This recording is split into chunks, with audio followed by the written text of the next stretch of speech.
This story begins at Lynching University. One of the students is a beautiful girl in a skirt named Zitten Chu, who calls someone an idiot for coming to pick her up. The person who came to pick her up is her brother-in-law, Shin Lee, and she says that by getting out of the car to fetch her, he embarrasses her. The girl walks towards the car while calling the guy useless and throws her bag into his lap. Shin promptly grabs the bag and opens the car door. She asks him to hurry up because she doesn't want any of her classmates to see them together. Zidane tells her brother-in-law never to pick her up at the college gate again because she doesn't want to be embarrassed. She continues saying she doesn't understand how her sister got such a bad husband. While driving, Kim Lai is very nervous and his hands tremble on the wheel, gripping it with anger and force. At the end of the day, they arrive at the Chu family's residence, which is a large mansion.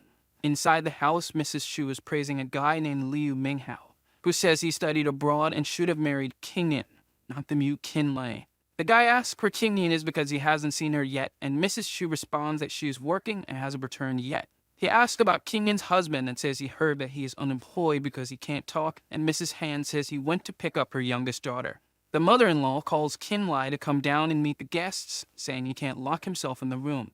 He picked up the girl, didn't talk to anyone, and went straight to his room.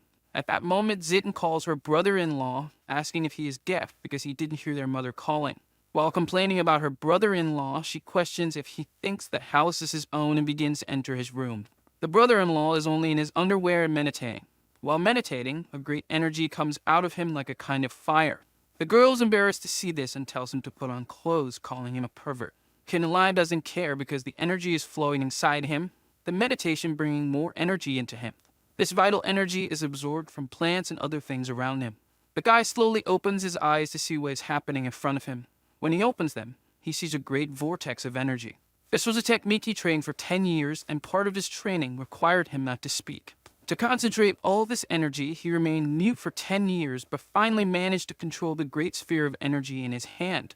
Qin Lai begins to think a little about his past, as he has now been part of the Chu family for a year and hasn't spoken for 10 years. Just as he starts to talk, his jaw is locked. He warms up his voice a little as if releasing something from inside his throat, proud of finally having completed what he wanted. For 10 years, he remained silent. Now he doesn't need to suffer anymore and can speak again. Suddenly, his thoughts are interrupted by a very loud scream ordering him to come down quickly. His mother-in-law keeps calling until Qin Li puts on clothes, while the plant that received a lot of his energy starts to show something strange. The plant, which was almost dead, begins to sprout leaves and soon after starts to bloom rapidly, as if it were full of life. Qin Lai starts to go down to the living room, and his mother-in-law receives him, asking if besides being mute, he is also deaf. Qin Lai stands face to face with an old friend of his wife, who was also a suitor of hers. He introduces himself to Shin Li, and his name is Liu Minghao. From the moment he saw Qin Lai, his expression is of malice or as if he is plotting something. The protagonist remains silent and greets Liu. When shaking his hand, he starts to say that besides being dumb, he also needs his wife to speak for him. The old suitor continues saying that Qin Lai married only for the fortune of his wife's family. With eyes full of rage and malice, Liu says he doesn't deserve Qingnian and that he can offer a large sum of money for him to leave the family. While saying this, he is surprised by a great pain that makes him jump in shock and make a very horrible expression. While shaking the hand of his wife's old friend, Qin Lai squeezes his hand so hard that it nearly breaks the guy's fingers. Qin Lai, with a very calm expression, asks what is wrong with Liu and says that his name is Qin Lai. His mother-in-law and sister-in-law are extremely astonished because it's the first time he has spoken in 10 years, and they ask if the guy had just spoken. The wife's friend Liu gets very nervous and asks if Qin can talk. The former suitor continues saying that he can talk and pretend to be dumb, asking how he wasn't ashamed to lie to his wife for so many years. Qin Li keeps squeezing Liu's hand, but his mother-in-law is getting very nervous and asks him to stop because he is hurting the other man. His sister-in-law is extremely scared by the whole situation, but at that moment, Zin's phone starts ringing and she looks worriedly at the screen. When she answers, she receives shocking news that leaves her very scared. She says that the police want to arrest her sister and are at the company where Qingnian works. Qin Li dismisses this statement from his sister-in-law and starts paying attention to the conversation, moving closer to the phone. The protagonist runs to his sister-in-law, grabs her hand, and asks what happened to Qingnian, his wife. The sister-in-law responds that something happened at her sister's company and that she would be taken by the police. Deciding to change the situation, Qin Li turns around confidently. His mother-in-law yells at him, asking him to return to the room and not embarrass her even more. Liu, with a very injured hand, asks what happened to Kinyan. But Lei begins to explain that something went wrong at the company and the police surrounded the place. Extremely nervous and in a lot of pain, Liu says he still has some friends in the police and that he and the lady should go to her daughter's company to see what is happening. Inside the company, we see a very irritated woman with several pustules on her face saying that the company owner will be arrested. There, Kinyan, the protagonist's wife, stands very firm, listening to what the woman is saying. Kinyan's mother is with her, saying that the woman is being unreasonable, and everyone seems scared of the screaming woman. Liu tries to resolve the situation by saying that many people use that cosmetic cream, but just so happened that the woman developed so many pimples and pustules on her face. The man also says that he has many friends at the police station, including the chief himself being his personal colleague. The woman scoffs at Liu and says that if he knows the police chief, her cousin is the city mayor. Everyone is shocked by this information because such an important person could complicate their lives a lot. Liu becomes very scared and shows his cowardice, saying he can't do anything and that the company's fault is indeed Kinyan's. We hear someone calling the mayor's relative and it's Kin Lee, asking for 10 minutes to try to help her. He confidently says that if he can cure her and make her skin return to normal in just 10 minutes, she should let this go. Kinyan is very surprised because she sees her husband speaking for the first time in a long time. Liu is very jealous, seeing the boy's confidence contrasted with his own cowardice, making him even more nervous, saying that this boy is a disgrace to the Chu family. Kid Lee's wife asks what he is doing, that she's already tired of this situation and doesn't want him to cause more problems for her company. Kid Lee turns around and calms his wife, saying that he is different now and that he should fulfill his role as a husband from time to time. Liu is still green with envy and starts mocking the boy. Hin Lai announces to everyone that he has the cure for the mayor's niece's pimples. The company's employees start mocking Kin Lee, saying that he is just a freeloader who married the daughter of a very wealthy family. They wonder how someone so ridiculous got involved with their boss. The complaining woman asks why she should believe the boy, and he says that if she is not cured, he will take all the consequences. She says she has no problem trying the treatment, but if he fails to cure her, she will be merciless with the consequences. His wife asks him to stop because Kin Lai might get her into even more trouble. Kin Lee pulls his wife close to demonstrate confidence and asks her to find some traditional Chinese medicine herbs. He also explains that since the woman's internal temperature is very high, this process might work, but his wife Kinyan is still a bit skeptical. The woman goes after what her husband asked for, and Liu starts cursing, saying he will get into a lot of trouble because of this. The protagonist turns to Liu and says that if he can cure her, please do it, but it only makes him more outraged for being humiliated by Kinyan's husband. The company owner returns with everything that was asked for, but she warns that if something goes wrong, the Chu family will not be involved. Chin Lee knows that the Chu family wouldn't get involved in this, especially with something involving the son-in-law. But he needs to act, so he takes everything and starts grinding the ingredients, using his power to open the bottle and infuse it with energy, which heats the water. He is no longer the mute man because now he speaks and can get things done. Twin Lai makes a very happy expression when he finishes preparing the balm, announcing that it is ready and starts to bring it to the girl with a smile on his face. He asks if he can apply the solution to the pimples to try to improve them. The problem is that the solution has a very grotesque appearance. The employees laugh at the appearance of the balm, which is hot and looks very disgusting. Hesitant but determined, the mayor's niece pinches her nose and begins to apply the solution to her face. However, she only applies a little on her face. Kin Lai quickly smiles and applies much more, leaving the girl very disgusted. Disgusted by what happened, the mayor's niece starts running towards the bathroom as if she were going to vomit. Liu and the other employees continue mocking him, saying he's crazy, but his wife is still somewhat doubtful, wanting to know if it will work. A scream can be heard from the women's bathroom where the mayor's daughter was, which gets everyone's attention. But she comes out with her face completely clean as if it were a miracle, and there was nothing more on her face. Her skin was smooth. Those who were belittling Kin Lee, saying he couldn't do it, are now speechless and can't believe what they are seeing. The protagonist explains that the problem wasn't the product, but the woman's internal body temperature. It was enough to use anti-inflammatory and antipyretic measures for the sores to disappear. The employees still don't believe that someone they consider so defeated managed to cure the condition, and his wife asks what happened, how he did the cure. He says he studied pharmacology, and the girl who was just cured asks if he can cure any disease. Chit Lai responds that he first needs to see the patient. The girl says her uncle has a very serious illness and that if he can cure him, she will pay him 500,000. Kitten Lai accepts without blinking, which leaves his wife very astonished, saying he's crazy to do this. She says he shouldn't go because he isn't a doctor to be treating sick people. But with a smile on his face, he asserts that there's nothing to worry about. But King Need is still very worried and says that her family won't help him if he kills someone. Seeing that even his wife doesn't believe in his abilities, he just lowers his head and starts to leave the place. His wife calls his name once more. Impatient, he takes a deep breath and says that if anything happens, he will handle it himself and won't cause any more problems for the Chu family. As night falls, they arrive at the hospital in Yangqing City. We see Liu Zhang, the mayor of Yangqing City, talking to a doctor. The doctor says that his father's condition is terrible and that surgery would be very risky. The mayor's cousin is with Qin Li and is scared because her uncle is already in the ICU. Liu Chen explains that this morning his father's condition got much worse, and the doctor said there was nothing more he could do, which leaves the niece extremely shocked. She introduces Qin Li as a specialist in Chinese medicine. Perhaps with his skill, he can heal her uncle. The skeptical cousin asks if he is really a doctor, and Qin Li responds that he is. Still skeptical, Liu Chen comments on how young the boy is and asks to see his medical diploma. Qin Li says he doesn't have a diploma. Horrified by this, the cousin starts arguing and says he would never let someone without a diploma take care of his father, leaving the niece shocked by her relative. The girl is devastated hearing these things and asks Shin to leave. At this moment, a nurse appears at the door screaming that the patient's vital signs are very weak and for them to come immediately. Everyone is shocked and turns to the nurse, hearing this with great astonishment.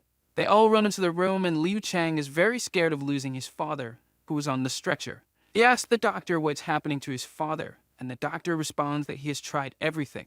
His cousin continues to plead with Liu Chang to let Qin Li see the patient, saying that maybe he can help, but Chang responds that he would never let someone so young take care of his father. The machine shows that the patient's vital signs are getting weaker. Qin Li says he can save him, but it has to be now, and there is no more time to waste. However, Chang yells for him to get out. Then he asks if Mayor Liu wants to make a bet. But Liu responds that he doesn't want anything and questions what he could gain from a bet with someone like him. The bet is simple. If the patient is cured, he only wants an apology. Otherwise, he will go to jail. Both cousins ask Qin to leave the room, saying he is crazy for talking like that. Qin says he will leave but guarantees they will regret it. As he leaves the room, he sees his wife in the hallway and the first thing she says is about her husband's foolish behavior. With a very serious posture, she continues saying he should go home and stop embarrassing himself. The sound of the electrocardiogram machine catches Kinley's attention because the patient's vital signs are dropping further. Liu Zhame asks what is happening to his father and even the doctors can't understand. The doctor tells the nurse to run and get a pacemaker. In the meantime, the machine indicates that Zhang's father's heartbeat has reached 0. The man's heart has stopped. The doctor says there's nothing more that can be done with this sad expression on his face. Liu Zhang is incredulous about what happened and says that his father was alive just a few minutes ago. Very sad, the doctor expresses his condolences. Regretful, the mayor kneels and starts crying, saying he didn't take good care of his father and didn't spend enough time with him. The door opens with a loud bang that grabs everyone's attention. Qin Li is determined to save the patient and asks everyone to step back because he can still be saved. He pulls out several very thin needles from inside his coat, recalling that 10 years ago these techniques were taught to Xin Lai by an immortal being. He begins to work on the chest of the dead man, but John can't believe what his eyes are seeing because the boy is emanating a lot of energy from within himself. To be able to use these techniques, Kinley couldn't speak for 10 years. But everything will make sense now because he can use this technique to save someone's life, and he starts inserting several power-charged needles into the patient's chest. Before inserting the last needle, he thinks that 10 years of patience were worth it. But if he pricks the last needle into the patient's neck, something surprising happens. The patient starts coughing up blood but comes back to life. The whole family is very happy because the patient came back to life with Hin Li's help. The protagonist feels extremely relieved and says he managed to save him just in time. The doctor can't believe what he's seeing and asks how he managed to do that. The whole family is happy to see their relative well and finally awake after the scare of him almost dying. The old man tells his niece not to worry and that he is sad for making her so concerned. With a smile on his face, Kinley turns to leave the room, leaving the family there. But he hears Liu Zhang kneeling on the floor and calling his name. When he turns around, the mayor says he's a man of little faith and should have trusted the boy earlier to save his father. Even after treating the boy so badly, he still saved his father. Chin Lai tells the mayor not to worry much. His father will soon be stable and will recover. The girl also apologizes and says she will pay the 500,000 as promised, just that he needs to send his bank account number. When he closes the door and leaves the room, he hears his wife's voice again, speaking in a sarcastic tone. Wonderful, Dr. Kin. He had noticed she was there and starts looking at her slowly. His wife is beginning to understand what is happening. She says it's just a coincidence and that he shouldn't try doing that ever again. Kin wonders what kind of image his wife has of him and thinks it must be a pretty bad one. Liu, Kinyan's former suitor, is watching everything from the corner and is very nervous seeing the boy succeed. The couple returns home, arriving in the middle of the night. Kinyan's mother asks how her daughter is, if she is still scared, and wants to know what happened, while Kinlai observes the two talking. Kinyan says that everything is fine now and that it's all over, but her mother is shocked to hear her speak so calmly. The mother-in-law turns to her son-in-law and starts shouting, asking why he is standing there, and tells him to clean the house. Kin Li, with a mocking tone, says it's okay. Kin Lai returns to his room after finishing all the household chores and is astonished by what he sees when he gets there. His wife is only in a nightgown, doing some stretches she sees on TV. While walking, Kin Lai can see that she is doing some yoga exercises. While stretching, his wife starts saying that she heard from her sister that he acted like a pervert today. He explains that after picking up the girl from college, he was changing in his room and she accidentally opened the door and saw him. He turns to see his wife, who is in a very thin nightgown, and continues stretching, controlling her breathing, and questions if that was all that happened. During the stretch, she needs to press hard on her chest area. This makes Kinlay quite interested in the way she's stretching.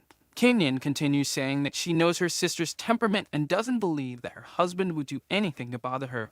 She also asks him not to be so impulsive and that he was lucky everything worked out today.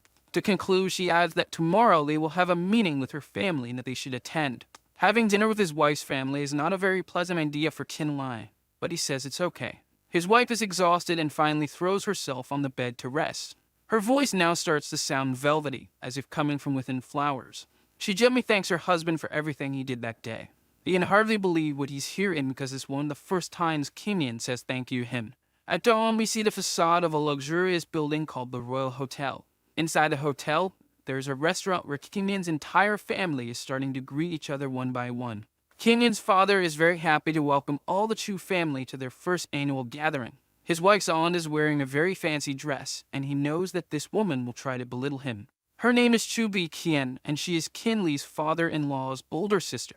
This aunt asks when Kinyan will have a child. While sipping her glass of wine, Kinyan says they are not ready yet, so they shouldn't rush to have a child. The aunt says it's good to have a child soon while she is young, and Kinlai doesn't stop eating the banquet's delicacies on the table. She continues saying that she herself doesn't need to worry about it because her son-in-law, unlike some people, doesn't need his wife to take care of him. Mrs. Chu, with a smile on her face, says that her son-in-law is not just any man. She's very happy because he has a job in the government, unlike some other people. But meanwhile, Kinley continues devouring the banquet. The aunt gives a small cough signal for her son-in-law, Chen Wen, to notice. Chang Wen then stands up, thanking for being at the first family gathering and that he has a present for the uncle, handing him a beautiful red box. Kinyan's father is extremely amazed to see what's inside the box. His eyes widen in admiration when he receives a porcelain gift. While admiring the wonderful porcelain piece, Cheng Wen says he bought this porcelain for 300,000, and it is from the Yuan dynasty. 300,000 is a very high amount, but this ceramic piece is very valuable. At this moment, the atmosphere in the room seems much heavier after the ceramic is revealed. Kinlai can feel a malicious aura coming from there. Probably this artifact is full of evil energy and perhaps even with a terrible curse. His in-laws are still amazed by what they received, saying that Chang Wen is very generous to give such a valuable treasure as a gift. But Kinlai can only feel the evil aura emanating from this ceramic piece. Chang Wen starts to provoke Kin Li, saying that he must have prepared a great gift as well. But soon mocks him, saying that he is unemployed and depends on his wife, so since he has no money, he won't bring anything. But if he wants, he can offer a garbage collector job at the city hall, leaving his wife nervous with these comments and saying that he can't talk like that to her husband. Chen Wen continues mocking Kin Lai, who stands up and says that he was in a hurry and couldn't bring anything. Chang Wen is astonished to see that Chin Lai can speak, and Chang's wife says that even speaking, he remains a loser who can't do anything. Kin Lai then cleverly says that it doesn't matter what he brought. It would be much more valuable than something fake. Everyone gets nervous hearing this, and the aunt starts cursing. but Chang Wen says he spent 300,000 on the piece. Jin Lai says it doesn't matter how much he spent, the piece is still fake. Chang Wen gets very angry, calling Qin Lai a loser for saying his gift is fake, and slams the table hard, knocking over his glass. He wonders how Qin could have guessed it was fake since the seller guaranteed that the bowl was genuine, and that no one would be able to tell if it was fake. Qin Lai feels challenged and is going to show why it is fake. The father-in-law tells Qin Lai to be quiet, and his wife says he can't be so rude since everyone there is family. The aunt keeps needling, saying that he's simply accused without reason, and the boy asks if the cousin admits that the ceramic is just a replica. His wife says it doesn't matter if it's fake or not. It's a gesture of gratitude, and today is a family dinner, and they shouldn't be fighting. The sound of the door opening catches everyone's attention, and the mayor enters the room, asking what is fake there. With him is one fangmouth. Chang Wen is surprised that the mayor is there and starts to approach him. He extends his hand toward the mayor to greet him, and the mayor also raises his hand as if to greet Chang Wen. But Mayor Liu walks past him and greets Qin Lai, very happy and grateful to see him, also saying he didn't expect to find him there. Chang Wen says that Qin Lai is just a mute person and should be treated like trash. Hearing this, the mayor gets very angry and asks who said that. The man responds that his name is Chang Wen, chief secretary of the city hall. He discreetly turns and asks if Qin has any problems with Chang Wen, and Qin says no, they were just discussing the legitimacy of the porcelain. Intrigued by the ancient piece in front of him, the mayor calls the man who was with him to take a look. The man says he hasn't done many evaluations lately, but blue and white ceramics are his specialty, and he begins to examine the piece closely. He brings the bowl closer to his face and states that the designs and colors seem to be from the Yuan dynasty, which leaves Chang Wen relieved because he spent a lot of money on it. Qin asks if the appraiser believes is really original or just a copy. Since the appraiser had said the piece was from the Yuan dynasty, he is intrigued if the boy is doubting his ability, thinking it is fake. Qin asks if it really isn't fake, and the appraiser laughs and pats the boy on the shoulder, saying he now understands why the mayor likes him so much. He explains that the bowl is indeed fake, that when you look from a distance, it seems like an original bowl, and says the design is very sophisticated, but it lacks the elegance and sophistication of the original piece. He adds that the piece was buried with someone and absorbed a lot of bad energy in the person's tomb, so the appraiser says the bowl is cursed on top of everything. Qin Li's mother-in-law becomes desperate and tells her husband to clean his hands, while the aunt scolds Chang Wen, who apologizes, saying he didn't know that. The appraiser says that the imitation is very good, very well done, but Good Eye can see it and invites Qin for tea later. The mayor says that Qin is an honored guest and that he was just about to talk to him about something. So the boy tells his wife's relatives to continue eating, and he will return as soon as he finishes the meeting with the mayor. The nasty aunt says that the boy is indeed a good catch, and the mother-in-law is smiling because she decided not to speak to maintain appearances. Qin continues talking with the mayor, who says that his father, after returning home, got sick again. In the past few months, his wife and son also fell ill, and hearing this, Qin Li focuses all his energy and asks to check the mayor's pulse. The mayor extends his hand to Qin, and as expected, there is a malignant energy that is dissipated by Qin's energy in the mayor's pulse. And he asks what it is that he's feeling, but Qin tells him not to worry, that he knows exactly what to do. After dinner, he will go to the mayor's house to resolve this once and for all. The mayor is happy to hear this and says he will welcome him and wait for him at his house. Later in the day, after finishing the meeting, Qin is helping his father-in-law into the car.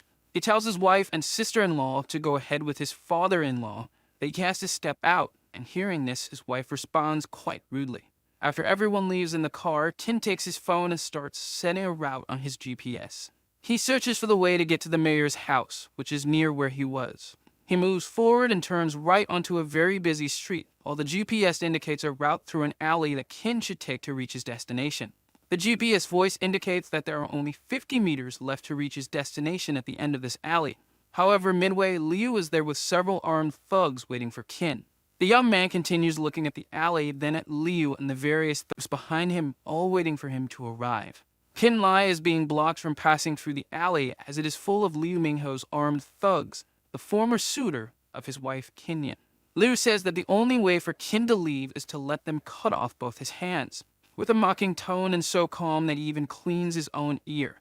Qin sees the man with his malicious face and an evil look that responds that Qin shouldn't worry about anything because now they will take care of everything. To To motivate them, Liu shouts that he will give 50,000 to whoever cuts off Kin's hands.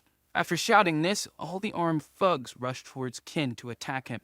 With a confident smile on his face, an aura of energy starts to surround the young man. He concentrates all of his energy to deliver very powerful blows, starting with kicking one of the thugs right in front of him. With just one blow, he knocks one down, then turns to another, and with a very strong punch to the stomach, knocks him down as well. His blows are very strong and fast, and he continues hitting the thugs, and with each blow, one of them falls. After some time, Kin isn't even tired and asks if that was all. Liu Minghao, with a destroyed look on his face, can't believe what he's seeing. With an expression of terror, he tries to understand how someone treated like trash could now become so strong out of nowhere. Kin then makes a provocative gesture towards Liu, inviting him to come closer as if to fight. But Liu's plans are different, and he starts running for his life, telling Kin not to come near him. Relieved that it's all over, Kin can finally breathe calmly. He continues his way to the mayor's house, which is in the same direction as the alley where Liu Mingho's thugs were. All the thugs are left defeated and unconscious on the alley floor. As the day ends, the colors of the sunset start to fill the sky. Just ahead is the mayor's house, and Kin is approaching a large mansion. Finally, he finds the house and is sure it is the right one. The young man rings the doorbell, waiting for it to be answered. He'd already sensed that there are very bad energies coming from that place, and when the mayor opens the door, despite seeming happy, there are deep, dark circles under his eyes. The mayor invites him in, but Kin can see that the house's energy is very malignant. The entire environment is infested with this dark energy. It seems much worse than Kin thought. Suddenly, a very loud scream is heard coming from inside. The two men hurry down the corridor. The mayor opens the door, worried about his wife, and asks if his son Xiaoji is getting worse again. While the mayor tends to his wife, Kin can see that the boy Xiaoji is floating and the woman is completely terrified. Kin is also shocked by what he sees. His eyes are fully focused on that malignant energy. The boy is indeed floating, enveloped by a dark energy that seems to have the shape of a face and makes a noise like a rattlesnake. The mayor is terrified, but Kin assures him that he will save the boy, but the energy is so much that it even has a bodily form. The monster, realizing Kin's power, starts to get very nervous, and its eye glows with anger. The entity starts speaking through the child's, saying not to confront it and to stay away. It repeats the same phrase several times in a very creepy tone. Kin gathers his energy and is ready to act. With a quick movement, he throws several acupuncture needles at the boy, all charged with energy. The needles don't hit the boy, they hit only the focal point of the malignant energy, which when struck, emits a white flash and begins to dissipate. The mayor and his wife are worrying about their son, who falls onto the bed very exhausted, but Qian Lai tells them not to approach because it's not over yet. The energy is still inside the boy's body, and he needs to remove it to cleanse him. The mayor and his wife start to get very nervous. Influenced by the energy, they start cursing at each other, and the wife calls Kinley trash, while the mayor tells everyone to shut up. Seeing that they are also contaminated by the energy, Kin makes a small cut on his thumb, concentrates all of his energy, and places a needle on the boy's forehead, who starts to scream while black energy begins to rise into the air, taking a very strange form. We can see that it is pure dark energy. Qianli's energy is passing through the boy's body, and he begins to float again because of the two energies. One is entering and purifying him, while the other is leaving, which is the malignant energy pouring out in large amounts from the boy. As it starts to accumulate above the room, Kinley charges 3 needles with energy and throws them at the black mass to disperse it. The boy starts to wake up and immediately calls his mother, who hugs him tightly. Kinlai tells the mayor that he doesn't need to worry anymore, but now he just needs to find the source of this sinister aura. The mayor doesn't quite understand what this aura is. The young man starts investigating the room, asking if anything has happened recently with the family, or if they receive any gifts. Realizing that there is nothing in the room emanating this energy, it must be outside the house. He begins to move toward the front of the house, and the mayor follows him. Upon reaching the front door, he can see that inside a statue there is a small stone charged with malignant energy. He removes the stone from the statue and shows it to the mayor, saying that this is the source of all the problems, but the mayor doesn't believe that a small stone could influence him in such a way. Kinlai explains that the malignant aura of the stone will always come into contact with him when he enters and leaves the house. The more contact he has with this malignant energy, the more infested he will become, becoming irritable and weak. To resolve this and end the issue, Kinley concentrates his power and breaks the stone, dispersing all the malignant energy from that place. The mayor's wife thanks Kinley for saving the child and apologizes for what she said earlier when referring to him. Kinlai has no problem and only wants the child to be well. The mayor is very happy and says he will ask the driver to take him home, but before that, he asks if Kinlai would like to open a clinic, surprising him with a proposal. He starts thinking about how it would be to open a medical clinic, and the mayor says he wants to repay the favor since Kin saved several members of his family. Kinlai thanks the mayor and starts heading towards the car, very happy with the idea the mayor presented. During the trip to his house, it begins to get dark, and Kin thinks that with a clinic, he could help many more people. If his parents could see what he is doing, they would surely be very proud of him. As they drive through the city, Kinlai observes the streetlights and something catches his attention so much that he even shouts for the driver to stop the car. The request is very sudden, and the driver brakes so hard that Kin hits his face on the front seat. A little irritated, the driver asks if they have reached their destination. Kin turns around and sees his wife but doesn't understand what she is doing in that place so late. He hides, observing what she is doing, which catches the driver's attention, who can see that the young man is looking at a girl and says that she is very beautiful. We see another girl in high heels walking and wearing a tight leather outfit that attracts the attention of several people. This person is Kinyan's best friend, and perhaps the young man is exaggerating, thinking that she could be doing something wrong. Kinyan and her friend finally meet, and the red-haired woman apologizes for being late. As they get closer, the two kiss passionately. After kissing, Kinlai is very embarrassed, but the red-haired woman, Waimai, is not. Kinlai is stunned by what is happening, and the driver is very shocked. He can't understand the situation. Is his wife cheating on him with another woman? With the lights illuminating the girls, we see them walking towards a nearby club. The driver, with a smile on his face, says the young man has good eyes, but Kinlai says that's not what he's thinking. He can see that his wife's friend makes a very strange sign over Kinyan's shoulder. When they enter the place, there are various types of music, dancing, and some drinks. As soon as Wai enters, she asks for her favorite wine and says she missed Kinyan very much. While the bartender prepares some drinks, they sit at the bar. Kinyan says she has many problems at work, which is why she couldn't see her friend. Her friend tells her not to think about bad things now and that they should just have fun. They decide to get drunk and have fun together, toasting the first glass with huge smiles on both their faces. After a long time, several bottles have been opened, and they continue drinking. The girl tells her friend that if she didn't need a sham marriage, she wouldn't be under so much pressure, and Kinyan already seems to be drunk. Her friend feels sorry for what's happening and offers her a special drink. Kinyan drinks the entire drink without asking, but her friend doesn't drink the other one, just watches her. As soon as she finishes drinking, she passes out, and her friend puts her on her shoulders. The two get up and start heading towards the staircase. They climb the stairs with great difficulty to the second floor of the building. When they get there, they are greeted by Liu Minghao, who still has an obsession with Kinyan. Liu is in a very large room. He takes the girl and carries her towards a red bed with a camera pointed at it while her friend watches everything. He puts Kinyan on the bed with a very malicious look and says he can't be blamed for what he does.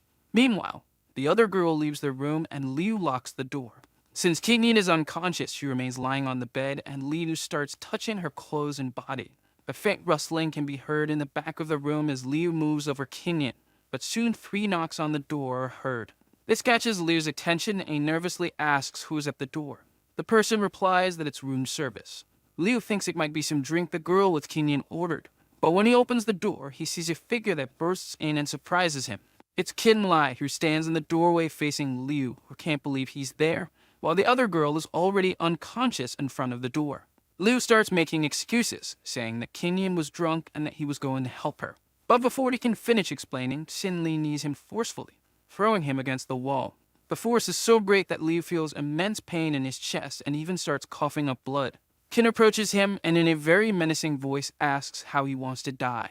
Liu starts begging for his life, kneeling before Kin, saying he will never appear in their lives again. He begs for forgiveness and even calls Kin Master, who is merciful and tells him he can get up and disappear while thanking him. The criminal passes behind Kin with a fake smile on his face, but something is strange. Suddenly, Liu says Kin should go to hell and holds a knife, trying to stab the young man in the back. But he dodges the blow and says he has already given Liu 2 chances, and there won't be any more. Kin takes a needle, charges it with energy, and makes a very precise strike in Liu's hip area, exactly where it is like breaking 2 eggs. Kim reprimands his opponent because he brought this upon himself. Liu falls to the ground writhing and foaming in pain. Both who were conspiring against Kinyan are kicked out of the room. Kin closes the door and says he is relieved to have found his wife in time. With a worried look, he begins to charge a needle and sits next to his wife. Ken makes a small prick on his wife's wrist and starts transmitting his energy into her. Kenyon's eyes begin to open very slowly. Her husband asks if she is awake and how she is feeling. The girl starts to respond but notices that someone had tampered with her clothes and the place where she is. She gets dressed again and slaps Kin Lee, calling him a perverted bastard. Incredulous at this, the young man says he just saved her, so why did she hit him? But Kenyon doesn't believe she was being saved. She thinks he was doing something wrong. The girl doesn't trust him at all and calls him a pervert. Kin Lee has nothing more to say. He just stands up, defeated, and says it's up to her whether she believes him or not. As he closes the door, she continues cursing him and throwing some objects at the door. Kenyon feels very bad about the situation and starts looking around the room. Then the beep of the camera catches her attention. She notices there is a camera on a tripod that has been recording all this time. Kin Lee goes to a park near a forest and receives a call on his cell phone. The person calling wants to know if the phone belongs to Sin Lee. Jim Lee recognizes the voice as Lee Wan, the girl whose pimples Kin Lee's balm cured, and asks why she is calling. The girl replies that she wants to buy a large quantity of the balm and that if he could improve it by adding something to lighten the skin, it would help even more. Kin Lee is very excited about the idea of being able to sell and wants to know how many jars she wants so he can prepare them all. Lee Wan says she wants about 200 jars and will deposit a large sum of money. The young man says he can do it without a problem, but that it isn't as expensive as she thinks. The girl says she heard from her cousin that they opened a medical clinic, and she will sponsor this clinic. Kin Lee is very happy and grateful. At the Accenture family home, the clock strikes 1 in the morning, and Kenyon is scared because she is waiting for her husband to return. She thinks it's unusual for him not to come back so late. The husband must be very angry because she misinterpreted the situation, but she hears the door opening. They meet in the living room and stand in silence for a minute. He starts heading towards his room and she asks why he arrived so late. Her concern surprises him. Hesitating with his response, he says he had work to do, and she immediately says to forget about it and pretend she didn't ask anything. Kin Lee sees that she is very nervous and looks at her, waiting for her to say something. Kenyon starts talking about what happened today and what she did. He asks what went wrong for her to have to drink so much. Very sadly, Kenyon says that her company will probably fire her. Kenyon begins to explain the situation and says she will be fired because of the incident with Lee Wan, and her colleagues usually gossip about it with everyone. One of the managers has had several conversations with her, and in one of them said she should resign. Kin Lee tries to comfort her, saying that even if she's fired, everything will be fine. But Kenyon can't understand how everything will be fine without a job. How will she take care of the family? After all, it's not easy to find a job. As he walks to sit down, Kin Lee tries to clarify what he meant and asks if she remembers how he saved the mayor's father at the hospital. To show his gratitude, the mayor offered him a clinic, and he had already made some money by curing people. And if she is willing, the two of them can run the clinic together, he says while drinking a cup of tea. Kenyon is surprised to hear this and by the way her husband is supporting her. The young man continues saying that it will still take some time for the clinic to open and he is going to sleep and starts going up the stairs towards his room. Kenyon is grateful for his comforting words, and to be honest, she also wanted to apologize to her husband. The next morning, the true house doorbell is constantly ringing and a voice can be heard calling Kenyon very loudly. A girl is in front of the house, shouting for someone to open the door. Kin Lee is still very tired from the previous night and hasn't even taken off his pajamas. From the voice, he already guesses who's on the other side of the door. He opens the door, knowing who must be on the other side, and sees a girl there, a young woman with short hair and sunglasses, who is surprised to see Kin Lee. Her name is Tan Zijin, and she is Kenyon's best friend. Kenyon and Kin Lee met in college, and they already knew Zijin from that time. Zijin still can't believe how Kenyon married a man like him. Kin remembers the college days when she frequently played pranks on him, like the time she put itching powder in his shorts. And when he put on those shorts in his dorm, the young man started to have uncontrollable itching. Zijin calls Kenyon to come down quickly because they want to go shopping. They head to the central area. The day is beautiful with the sun illuminating the water and birds flying. Zijin is very excited, singing from inside the car. Inside the car are Kin Lee, Kenyon, and Zijin. The friend says they are going to a surprise place. Soon they arrive at their destination. They park the car in front of a very luxurious building, the tallest building in the city. Zijin says there will be an auction there where only rich and famous people are invited. In front of the place, Zijin hands over an invitation to enter and says that the driver, Kin Lee, is also with them. They all go up to the building's rooftop, which has more than 90 floors. It is indeed the tallest building in the city. Zijin says the coolest thing there is the gemstone auction. where you either double your money or lose everything. This very luxurious hall is where the auction takes place, with a very chic atmosphere and various drinks being served by beautiful waitresses.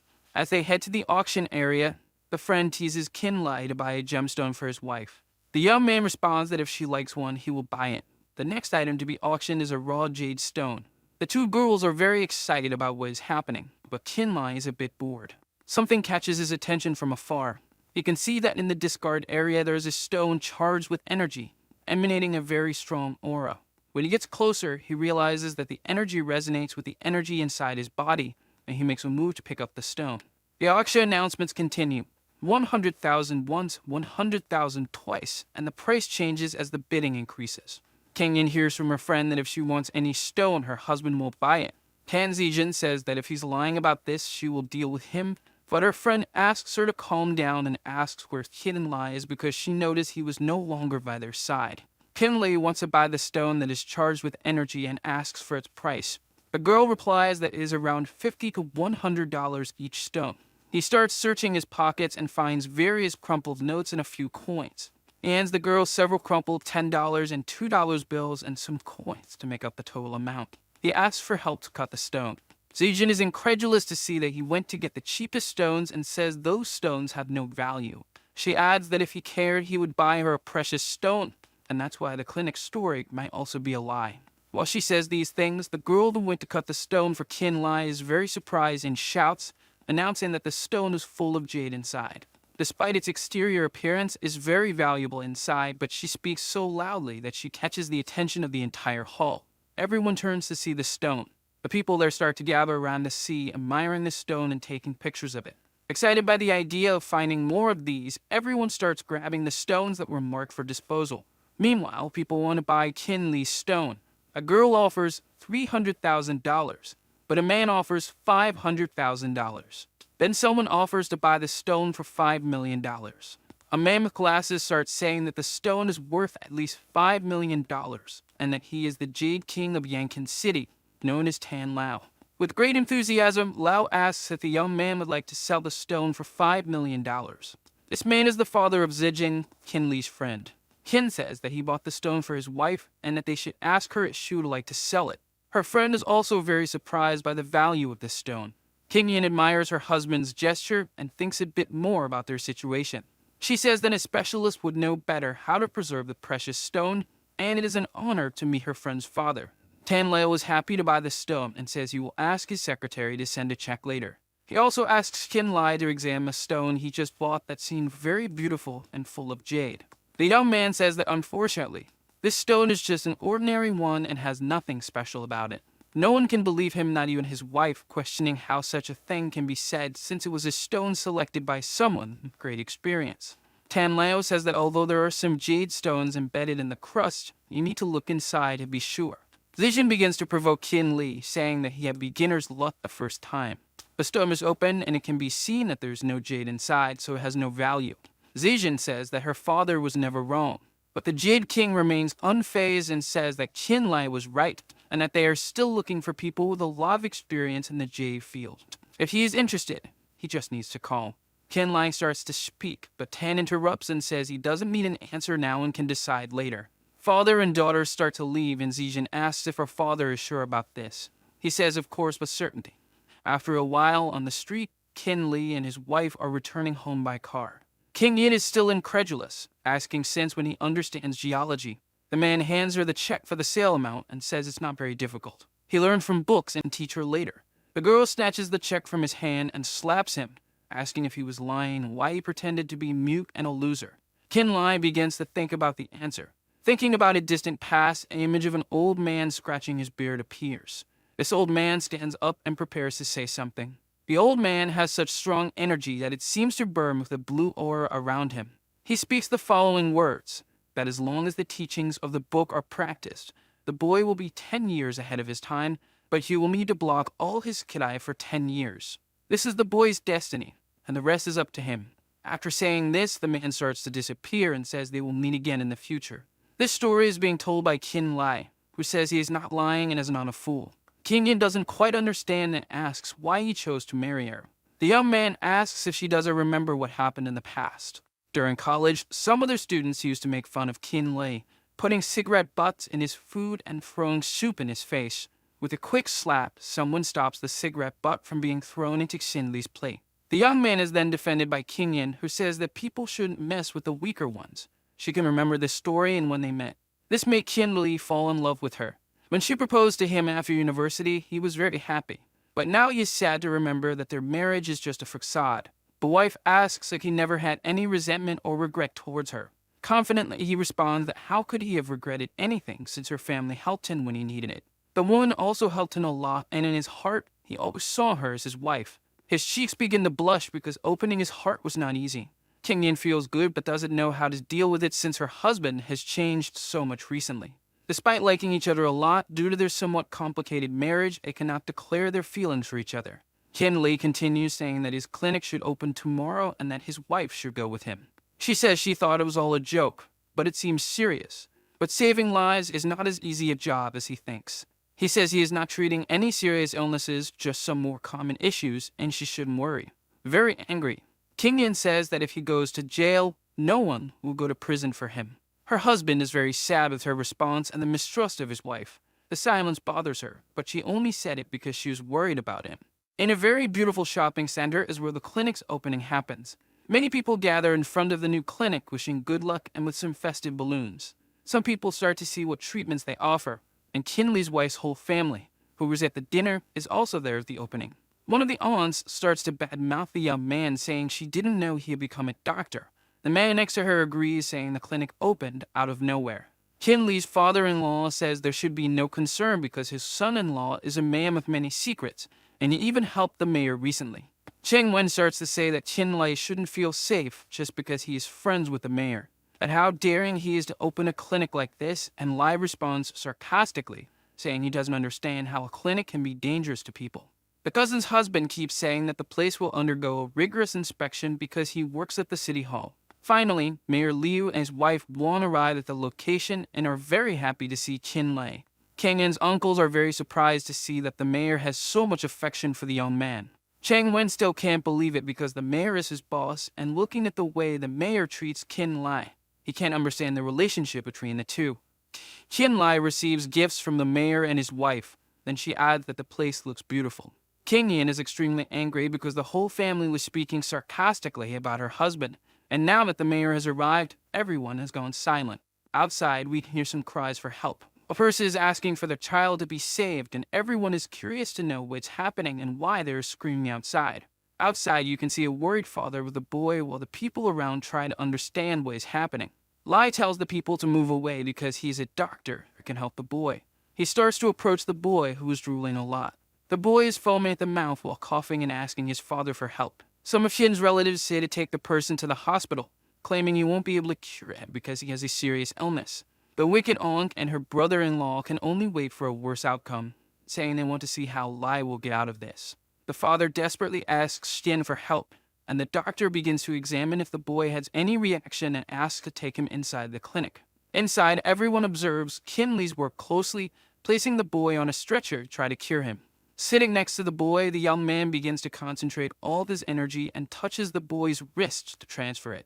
The energy penetrates deeply into the boy's body, passing through all of his blood until it reaches his vital organs, and the boy's stomach is extremely damaged. The young man says the boy is poisoned and asks what the father has been feeding him lately.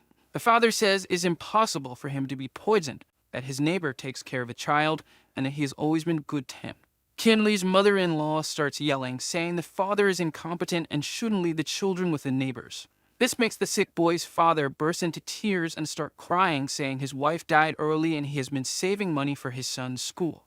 But the doctor can feel it from the symptoms, the weak breathing and the boy's skin color turning black. It is definitely poisoning.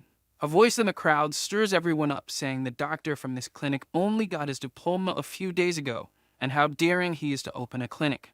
Everyone is incredulous to know that he got the diploma recently and wants to know if it could all just be a setup. People around demand that the clinic be closed and that the boy be taken to the hospital. His wicked aunt and cousin are having fun watching the boy and the doctor struggling. But his wife is very nervous and swallows hard with the whole situation happening there. The sick boy's father becomes very nervous, stands up and yells that if the doctor can't cure him, then he's just trying to hurt him. King gets angry with the situation and puts an end to it, saying that the boy's condition is critical and there is no time to waste. During a discussion, the boy starts coughing up blood, showing that his condition is getting worse and his life is at risk. Kin Lee widens his eyes with surprise and determination and asks everyone to move away. He removes the sheet from the boy while the sick boy's father continues comforting him. Lee begins to work quickly, concentrating his energy to help the boy with his aura. He starts to visualize all the energy points of the human body so he can purify the boy's energy. He throws needles toward the sick boy and starts piercing all the boy's chakra points, saying their names, Summing Suanji Star Te Yi Huagai Tebe Chanshu. When he finishes, the boy's mouth begins to fill to release everything that was intoxicating his body. He stands up and vomits a lot, dirtying his clothes and the stretcher where he was. The father can hardly believe that his son started moving again. With tears in his eyes, he hugs the boy and apologizes. The boy that was sick says he is very hungry and now wants to eat some fried pork. The father, still hugging the boy in tears, says it's okay. They can go eat now. Kin says the boy is fine, but if the father still has any doubts, he can go to the hospital for a general checkup. Very grateful, with hands together and still crying, the father thanks Kin Lee, saying he's a real doctor. Everyone is amazed at the young Lai's skill in saving the boy, and even though he's a newly graduated person, he has many abilities. We can see the old man who started raising doubts about the doctor walking towards a young man. And a person punching the one punching the wall in anger and grinding his teeth is Liu Minghao. The old man tells Liu not to worry, let him live a little longer. Soon he will make a mistake. Night falls and a man leaves the clinic happily, saying he can now have a child with his wife. The clinic lights are turned off and its doors close. Kin is exhausted and begins to leave through the back door. He is going to close everything and go home, but he hears a rustling in the trees, something very strange at the back of the clinic. With a keen look, he notices that something is strange in the garden. He sees a booth and a knife completely covered in blood at the corner of the tree, and it scares him a lot. But what is there is a woman also covered in blood and with all her clothes torn, looking very injured. She says nothing and just keeps looking at Kin, who tries to ask if by chance she is there to see the doctor. Barely finishing his question, the woman starts advancing towards him very quickly, seeming like she's going to attack him. He puts his hands in front of him, trying to prevent a blow, and asks the woman to stop because he is the doctor there. But the woman halfway through starts to stagger and falls to the ground in front of Kin Lai. He can see more wounds on her body, and seeing the woman's situation, he cannot abandon her there and begins to prepare to work even more. Then he takes the woman inside the clinic and places her on a stretcher to start the treatment. After the woman is on the stretcher, she remains unconscious. Lei takes his phone out of his pocket and starts dialing a number. He is calling the Chu residence, but the phone rings for a while and no one answers. Until Kenyan answers on the other side of the line, the doctor begins to explain that he had a very difficult patient. Lying in her bed, the wife asks if her husband is not coming back today and if he is staying at the clinic. He says yes, he will sleep at the clinic because there is still a lot of work to be done and that she does not need to wait for him to arrive.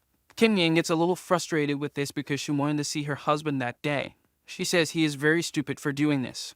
She starts yelling at him on the phone, saying that if he wants, he can work all day and live in the clinic for the rest of his life. Concerned about his wife's situation, the young man thinks that next time he will have to buy something to try to please her, maybe a present. Returning to focus on the injured woman, he opens his medical toolbox and starts working. The woman has many bullet wounds and cuts on her body. He starts removing the bullets he can. When the doctor goes to remove a necklace from the woman's neck with scissors, he notices the symbol on that necklace. It looks like a military identification pendant. He sees it belongs to the 19th Division of an elite group. How did that person end up in his clinic? Within the Chinese government and military, there are various special operations divisions. The MI-16 is composed of people specialized in stealing information. Some are hackers, weapons experts, and reverse engineering specialists, while others just secretly influence public opinion. But the MI-19 is the most special, says the woman who was injured on the stretcher in Kin Lee's clinic. She is the leader of a special forces team and commands her subordinates to advance on the mission. They are at the top of the building, illuminated only by the city's night lights. They jump towards the ground to start their special mission, and the voice runs through the woman's head, reminding her that the 19th Division must be exterminated. The order came from above. This memory shocks her, knowing she could die. She starts falling towards the ground and can't hold on. A scream of no can be heard, but it's just the woman waking up on the stretcher. Her wounds are already bandaged, and she sees that she is out of danger. The agent cannot believe she did not die and is still alive. Kin Lai was preparing some solutions and sees that she has finally woken up, so the girl asks if it was him who saved her. While pouring the solution onto a paper, he responds that if he had arrived 2 minutes later, he wouldn't have been able to do anything. The girl still trembles with pain from her injuries. She can barely get up from the bed she is in because it requires a lot of strength, and the pain is intense. Lai calmly asks where she is going while wrapping some packages. The girl, locking with great difficulty, says she has no home and doesn't know where she is going. Upon hearing the girl's response, Kin reflects on what was said, and then suggests that she stay there and that he needs a new assistant. The girl is surprised by the doctor's offer. He opens the window to let the daylight illuminate the room. The girl asks if she can and if she would be able to. The young man says yes, that every month he will pay an average of 5,000, and asks what she thinks of these terms. Perplexed by the doctor's help, she says she will do everything she can to help him. That if there is anything the young man needs to be done, she will do it for the doctor. The doctor says she needs to stay in the clinic to recover, but a very loud scream comes from the front, asking Kin Lai to open the door. He goes towards the clinic and starts to open the door slowly, but the door is pushed with such force that it hits his face, and a girl calling for Kin Lai enters. This girl is Zijin, and she asks the young man to accompany her. The doctor asks if she is very ill because it is very early to go there. Zijin responds that he is the one who looks sick, saying she came to take them to a jewelry competition. Lai sees the tickets in Zijin's hand and takes them, but doesn't understand what competition this is. She tells him to shut up and to go with her. The two go to the great palace of Yangsheng, the betting palace. Upon arriving there, Zijin sees her father and is pulling Kin by the tie. Zijin's father, Mr. Tan, is very happy to see him. The two greet each other enthusiastically, and despite being anxious, Lai smiles and apologizes for keeping Mr. Tan waiting.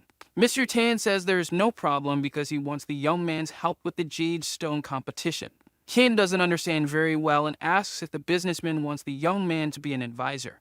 Mr. Tan confirms this, saying he saw the young man's skill with his own eyes and wants his help. He continues explaining that this competition is divided into 2 parts. One is the bet where you buy a stone, and the other is cutting the stone to see what is inside. He also introduces Mr. Tan's other employees: Wang Chao, a man with a hat and mustache; Zhao Lin, a tall young man; and Lao Shu, a man with glasses. Zijin says that her father spent a lot on this competition, and that if they reach the top 3, Kin Lai will be rewarded. Mr. Tan confirms that if he helps win the competition, he will share 10% of his company's stocks, called Tan Tea. Zijin blackmails the man, saying that as she is the best friend of his wife, she can make up a lie about him. Afraid, Kin says he will try his best. They start heading to the central screen of the palace where the announcements of the stones being sold are made. One of the young men asks with a bit of disdain if the young man is really going to choose that ordinary stone. With a smile on his face, Kin responds that since he is there, he would like to try his luck. Mr. Tan's oldest employee, Lao Shu, hands a gold card to the young man and says that since he is in a good mood, he will leave him 1,000 riyas to try something. Kin Lai accepts but is a bit suspicious because Mr. Tan said he could spend millions. The employees mock and laugh at the rookie, saying that 1,000 is enough and shouldn't insist further. They turn their backs and say that the young man cannot help, that he is not qualified to choose the stones along with the other employees. Kin Lai looks at the gold card and laughs, imagining the possibilities. The sun continues to illuminate the beautiful palace where they are. The young man starts looking among the cheaper stones, many of them priced exactly at 1,000 riyas. Among these stones, one catches his attention because it has a blue glow and turns to see it better. The stone costs 2,000 but is emitting a lot of energy, being probably very valuable, and catches Kin Li's attention.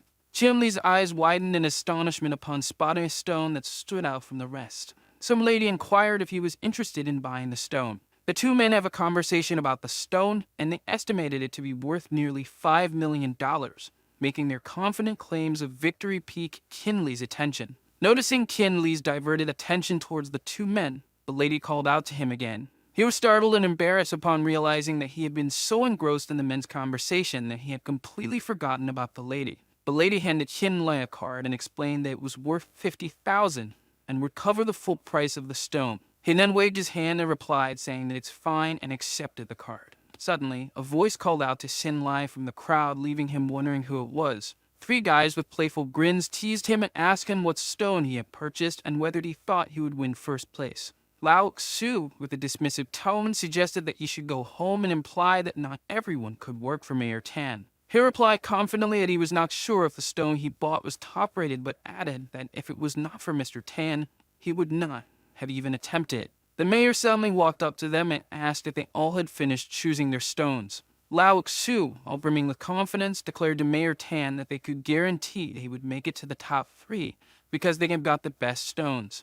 Tan nodded in agreement and confirmed that they had indeed chosen the best 2 stones. He quietly thought to himself that the stone's surface was exceptional, and the quality inside should be equally impressive. Suddenly, one of the men recognized Mayor Tan, and it was Qian Zong, who was holding a girl's waist. Zong, with a mocking smirk, addressed Tan, saying he was confident to gamble again this time after Tan lost to him. Tan, with a touch of irritation, retorted that it was his own business how he spent his money. He burst into laughter at Tan's response. Qian Zong's voice was laced with amusement because he could not believe that Tan would get to the point where he now used new people to help him. With a sneer, Zong implied that Tan was resorting to new recruits because he had run out of reliable people at Tan Key Jewelry. With a condescending tone, Zong suggested that Tan should simply pack his bags and leave before he suffered further humiliation.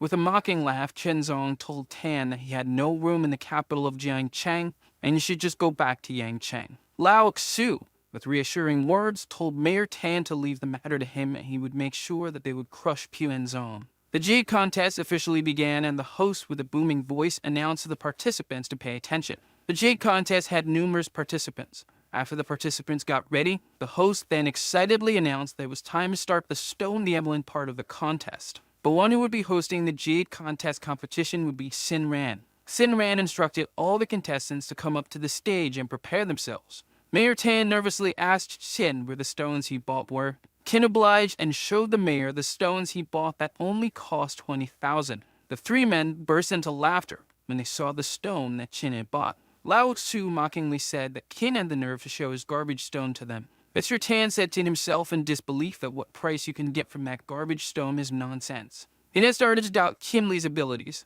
thinking that he was wrong about what he thought about him. The MC, Sin Ran, shockingly announced that the first stone that had been cut was whole green. After the first stone, the second stone was also filled with a beautiful glass royal green. The bidding for the stones now started with large numbers, one after another. The number bid started with a loud shout at 30 million, then up to 45 million. Lao Xu was shocked and in disbelief that the bidding was already high when the competition had only just started. The competition had only just started, yet it was already intense. Sin Ran informed the competitors that the top prices were 63 million down to 42 million. She then announced the last contestant, which was Mayor Tan's stones. Mayor Tan willingly bought their own stones for this competition. Lao Xu was walking up the stage while holding the 2 big stones. He is then swallowed by nervousness and anxiety while cutting the stone, hoping that the stones Mayor Tan has bought are green. A wave of excitement rippled through the audience as they eagerly anticipated the reveal of the stone's hidden treasures.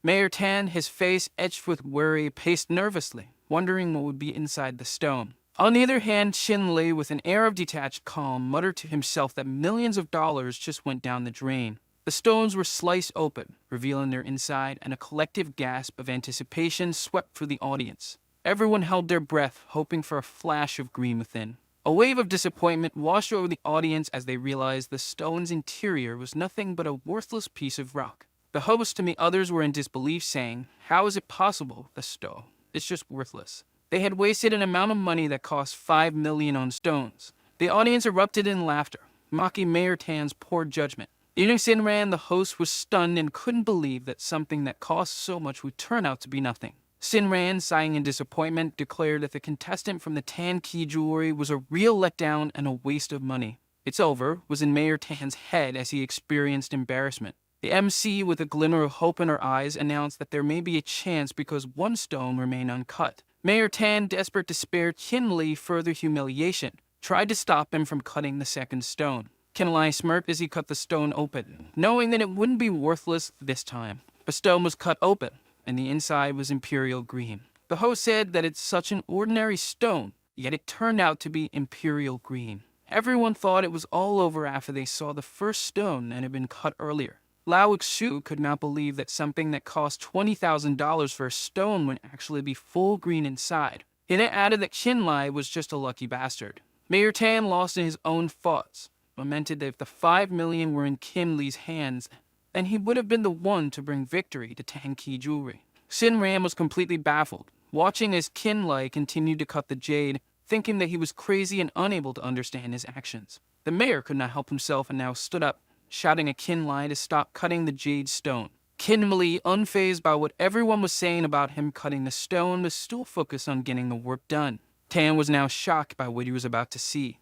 Kinlay, with a dramatic flourish, sliced open the final stone, sending a wave of anticipation through the audience. Sinran's voice, trembling with astonishment, declared that the jade stone has jade inside it and also has a piece of blood jade inside the green jade. She then, after that, also announced that the last piece of blood jade was sold for $1 billion. The crowd erupted in a frenzy of cheers, their voices echoing through the hall as they marveled at the incredible jade stone. Kinlay, holding the jade aloft, declared with unwavering confidence that this jade was the last belonging of Mr. Tan. Sinran then exclaimed with excitement that the stone that had been cut was the rarest jade among all jades. She then added that the stone was so unique that it required 1,000 years to form. She even exaggerated that this jade was worth the same as someone's life, even hers. A wave of frenzy washed over the crowd as they screamed and shouted their bids, desperate to claim the jade stone for themselves. The man, taken aback, then confirmed that Kinlay had unearthed a blood jade and gemstone of exceptional rarity.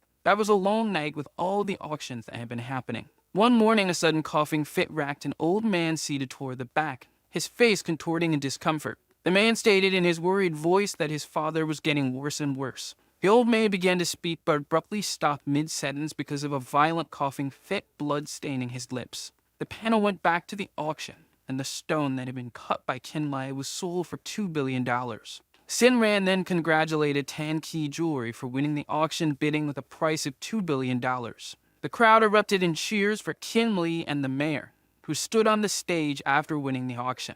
The host declared that this auction was truly remarkable, with the winning bid of $2 billion setting a record that would likely never be broken. With a graceful bow, Mayor Tan conveyed his heartfelt appreciation to Kinlay, acknowledging his significant role in the events of the day. Tan expressed his gratitude to him, admitting that without his efforts, Tanki Jewelry's reputation would have been tarnished. He then also apologized for previously questioning Kinlay's abilities. Kinlay expressed his gratitude to the mayor, assuring him that he had not taken his doubts personally and appreciated the mayor's kindness. The mayor, in a gesture of apology, offered him the proceeds from the jade sale. He was so stunned by the mayor's statement that he could not speak. Zijin interjected, declaring that he was a highly esteemed guest of the Tan family. She then further explained that by excelling in the jade contest, there was a chance that they could secure a strong position in Jiang province. Suddenly, a voice called out to Sinlai from the crowd, and behind the speaker, there were several figures who appeared to be acting as bodyguards. It was revealed that the man's name was Jiang Jun,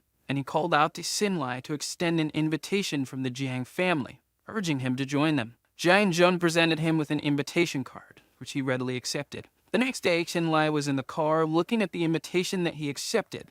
Then the driver told him that they had arrived. It was a good evening when Sinlai arrived at the Jiang family's house. The Jiang family resided in a grand and beautiful mansion that was heavily guarded by a team of capable bodyguards. Kinlay was so stunned by the enormous house that he had to take a picture of it on his phone. One of the guards accompanied him as he went around the house. The guard then knocked at the door, indicating to the young master that Kinlay, whom they had invited, had arrived. Jiang Jun, known as the young master, opened the door and wholeheartedly welcomed him. He commended Kinlay's performance at the Jade contest and then remarked that it had truly opened his eyes. Curious about the late-night invitation, Kinlay then asked Jiang Jun what the occasion was for summoning him to the Jiang family estate. Jun chuckled and replied that the invitation wasn't for anything significant, but he was simply curious about something. The young master was indeed intrigued by Kinlay's actions at the Jade contest and questioned him about his decision to continue carving the first jade. He also inquired if Kinlay was aware of the blood jade hidden within the jade stone. Kinlay responded honestly and explained that he felt a warmth emanating from the jade when he held it, and this unusual sensation made him suspicious. The jade stone made him suspicious and curious, which led him to cut the stone open.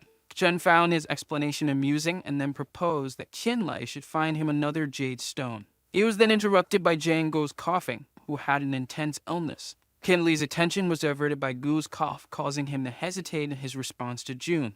Guo, sensing Kinlay's gaze upon him, inquired if something about him seemed unusual. Kinlay was concerned for Jiang Guo's well-being and expressed that his condition was dire, and that without treatment, it could turn out to be bad. The old man was taken aback by Kinley's assessment of his condition, even surprised that he possessed such expertise in medicine. He recently opened a clinic, as Kinley said, and then politely asked if he would mind letting him check his pulse. Jiang Jun interrupted their conversation and expressed disbelief that Qinlai was a practitioner of traditional medicine. The old man, Jiang Guo, lamented that despite extensive searching, they had found no cure for his illness. Given Qinlai's medical expertise, Jiang Guo agreed to allow him to examine him. Qinlai then began to circulate his internal energy throughout his body. He realized with the start that the malevolent energy was on the verge of devouring Jiang Guo's vital essence. The internal energy of Qinlai surged forth from his body, dispelling the malevolent spells that had taken hold of Jiang Guo. After a thorough examination that lasted for an hour, Jiang Guo felt a noticeable shift in his condition, a change from his previous state. With a mix of shock and joy, Jiang Guo exclaimed that he felt significantly more comfortable after Qinlai's examination. Qinlai scratched his head, admitting that he had only managed to temporarily suppress Jiang Guo's condition and not cure it entirely. He continued, explaining that to eradicate Jiang Guo's illness, they needed to delve deeper and uncover the root cause within Guo himself. Jiang Jun interjected and emphasized that he had always been diligently caring for his grandfather and that Guo rarely ventured outside. However, Jiang Jun was unable to complete his thought. Qinlai pondered for a moment while stroking his chin thoughtfully. He then inquired of Jiang Guo if he had recently come into possession of any valuable treasures. Guo contemplated the question for a moment, but before he could respond, Jiang Jun interjected, revealing that his grandfather had indeed received a treasure, which was a jade pillow. His suspicions about the jade pillow intensified. He believed it was likely unearthed from a tomb and could be the source of Guo's illness. He also added that if it is used long-term, it can cause death to the person who is using it. Jiang Guo, startled by his deduction, confirmed his suspicions and added that he had been experiencing an unusual coldness while sleeping on the jade pillow. Jiang Jun, with his voice filled with awe and astonishment, praised Qinlai. He exclaimed that his grandfather had been ailing for a long time. He could not believe that Qinlai was a doctor given his remarkable insight. The son of Gu declared that regardless of whether Qinlai could find him the blood jade or not, the Jiang family would grant any request he had, no matter how grand. He was touched by Jiang Jun's generosity, but he insisted that saving lives was his duty as a doctor. He added that he would diligently search for the blood jade, but he had only one request for Jiang Jun in return. Jiang Jun, with unwavering confidence, assured Qinlai that the Jiang family would do everything in their power to assist him. He then presented a cherished photograph of himself as a child with his parents. With a hint of sadness in his voice, he explained that they had been missing for 10 years and he had yet to receive any news of their whereabouts. Jiang Jun carefully took the picture from Qinlai's hand. With a determined look, Jun then promised that it might take time, but he would do everything in his power to find his parents. A glimmer of hope flickered in Qinlai's eyes as he replied that he's counting on Jiang Jun's ability. In return for Jiang Jun's help, he then assured him that he would find the blood jade and he'd send it to him when he carefully finds one. Jun expressed his gratitude to him and then handed him a card containing 200 million. He then added that it was an advance payment once Qinlai had found the blood jade and that he would be truly grateful. He accepted the card, then shook hands with Jun and assured him that he'd be back to him when he found one. Their conversation ended with Jiang Jun thanking Qinlai for his request. A wave of worry washed over Jiang Jun as he contemplated the future that their Jiang family regained its former glory. The sun shone brightly the next morning as Qinlai, still slightly drowsy from sleep, made his way back to his clinic, saying that he was glad to be back and that the doctor's clinic would need someone to look after it while he was gone. As he stepped into his clinic, there was a patient who was already waiting for him, saying that he had been experiencing headaches lately and wanted Qinlai to check on him. Still half awake, Qinlai mumbled that he should come with him so that he could examine his body. Suddenly, a loud voice from behind announced that Mr. Tang Bo Huia, the family's founder, would be visiting the clinic that day. The man also added that no one should miss the chance because the quality was guaranteed. The old man who was with Qinlai was shocked and recognized Mr. Tang, who was the best traditional Chinese doctor in their city.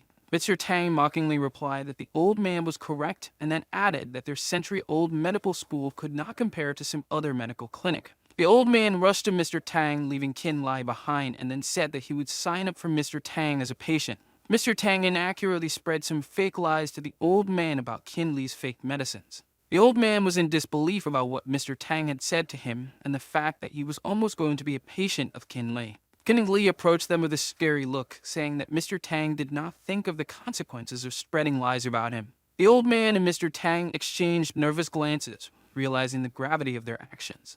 Mr. Tang then answered in a shaky and stammering voice that he had just only heard about it somewhere else. Suddenly, an old man interrupted them, saying that Qin Lai should not argue with an apprentice like Mr. Tang. The old man turned out to be the owner of Tang's Chinese medicine, saying that as a doctor, Qin Lai doesn't have the patience to argue. The owner says that he has been practicing medicine for decades, and he cannot believe that young people these days are calling themselves traditional Chinese medicine practitioners. He then said to the sick old man that he'll help him get better from his illness. The sick old man removed his hat, revealing a shocking sight. His head was covered in numerous circular infections. The sick man, with his face flushed with embarrassment, hesitantly asked the doctor if he could cure him. The doctor, in disbelief because of what he just saw, exclaimed that this is the first time he has seen a disease like this in his decades of practice. The owner of Tang's Chinese medicine was hesitant about what he was supposed to say, trying to calm down while finding the cure for the man's disease. Qin Lai then interfered, saying what was the right way to cure that type of disease and that it needed to be treated with a hot needle. He also added that if the disease was not treated or handled right, it could endanger the man's life. The doctor, known as the owner, shouted at him and told him not to teach him something, coming from someone like Qin Lai, about how to cure a disease. The infection was poked by a needle because of the doctor, but Qin Lai shouted at him, saying that he should stop. He then loudly explained that it is a variant of viral herpes, and that you could not just puncture the infection. The sick old man fell to the ground as soon as the needle punctured the infection and screeched in pain. The old doctor was bewildered and could not believe what was happening to the sick old man. He hurriedly came to help the old man on the floor. However, the old doctor did not let Qin Lai interfere with his work on his patient. Qin Lai, his anger boiling over, slapped the old doctor hard across the face for his arrogant outburst. He was so angry at the old doctor and stated that people like him who treat patients like a tool do not deserve to be called a doctor. His eyes narrowed in focus as he grabbed a needle. As he channeled his energy into it, he muttered to himself that the vital energy had been disrupted. He wasn't sure if it was too late to save the old man.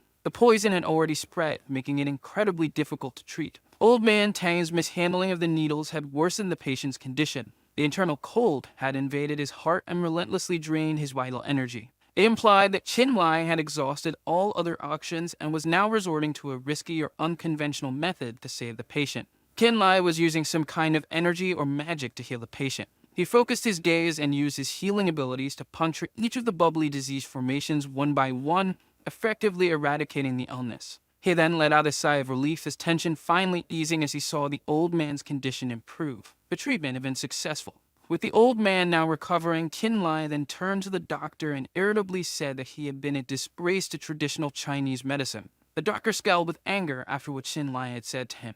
The old doctor, his face contorted with fury, called Qin Lai a bastard and asked him if he was challenging him. Qin Lai then turned around with the look of someone who finds the old doctor's words entertaining. He then challenged him about saving lives, and whoever was the first to make a mistake would forever leave traditional Chinese medicine. The two men, their eyes locked in a silent challenge, found the whole situation oddly exhilarating. With a confident smirk, Qin Lai accepted the old doctor's challenge without hesitation.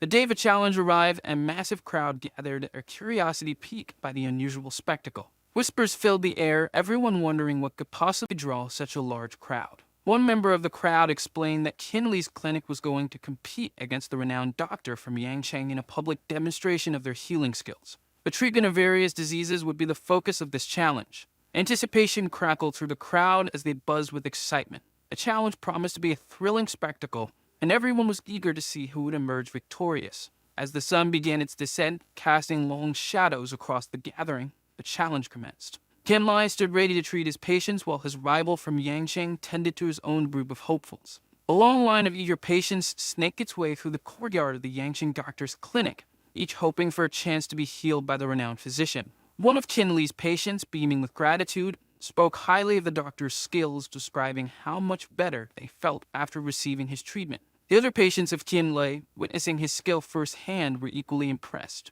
They could not believe that such a young doctor could possess such a profound understanding of medicine. The Yangcheng doctor, a seasoned veteran with over 3 decades of experience, remarked that it had taken him years to achieve his mastery of medicine. Yet Qin Li, a relative newcomer, had displayed flawless skill from the very beginning, making not a single error. The Yangcheng doctor, intrigued by Qin Li's talent, gestured to one of his assistants to approach Qin Lai. The Yangcheng doctor was preparing to examine his next patient and was taken aback by the unusual and complex ailment he encountered.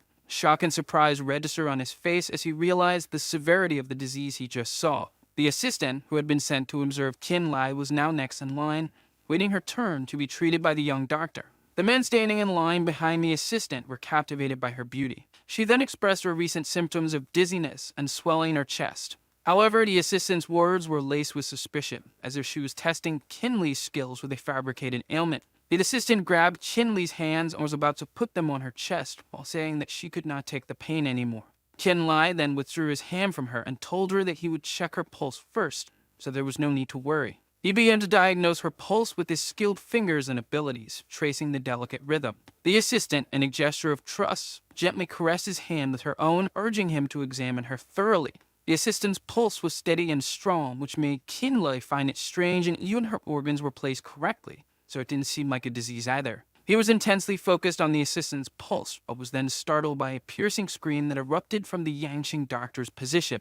The source of the scream was a man who had collapsed to the ground, writhing in pain. The Yangqing doctor's assistants rushed to his side while urgently inquiring about his well-being. The man's mouth began to foam, sending the assistants into a frenzy. They quickly initiated CPR while others frantically called for an ambulance to transport the stricken man to the hospital. While witnessing the unfolding chaos, the Yangqing doctor was stunned. He felt a growing sense of dread, realizing that he might be outmatched by Kin Lai, who could potentially treat the man while he was powerless to do so. The assistants continued contacting the urgent care center in panic. The patients who had been waiting in Yangqing's line had witnessed his inability to help the collapsed man and lost faith in his abilities. They began to switch sides, flocking to Sinli's clinic, convinced that he was the more reliable doctor. The assistant observed the shift in allegiance towards Kim Luddy, and then began to formulate a plan. She realized that she needed to act quickly to regain some of the lost ground, which is why she suddenly acted as if she was dizzy and then pretended to collapse.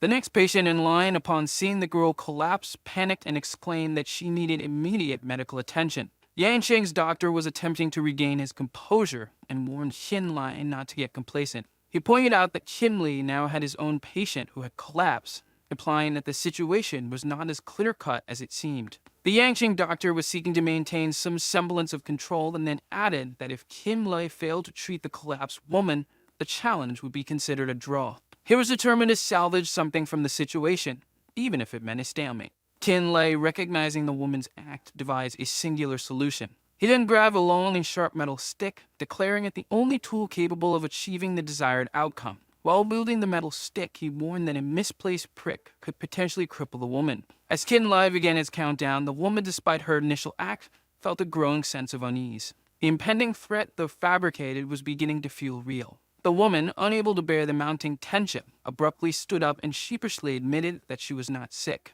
She attempted to mask her embarrassment with a forced chuckle. She confessed that she had been sent by Dr. Tang while pleading with Kin Lai to release her. Kin Lai, with a triumphant air, declared to Dr. Tang that he had lost the challenge. He pointed out that Dr. Tang's inability to treat one of his patients had resulted in his defeat. The elderly doctor, his voice laced with anger, reminded Kin Lai of his esteemed reputation as Yangqing's most renowned doctor. He now also bragged that Yun Liu Zhang had to make concessions to him. He glared at the old doctor, his hatred palpable, while implying what kind of doctor would use tricks to sabotage the competition. Kin Li's accusations of sabotage against the old doctor called into question the doctor's integrity and his standing in the medical community. The old man's voice crackled with fury as he vowed revenge, promising Kin Lai that this day would be etched in his memory. One morning, Kin Lai removed his lab coat, his mind still reeling from the encounter as he stepped into the clinic. Suddenly, the girl he'd saved appeared, her eyes flashing with fierce determination and asking if he wanted her to deal with that old man.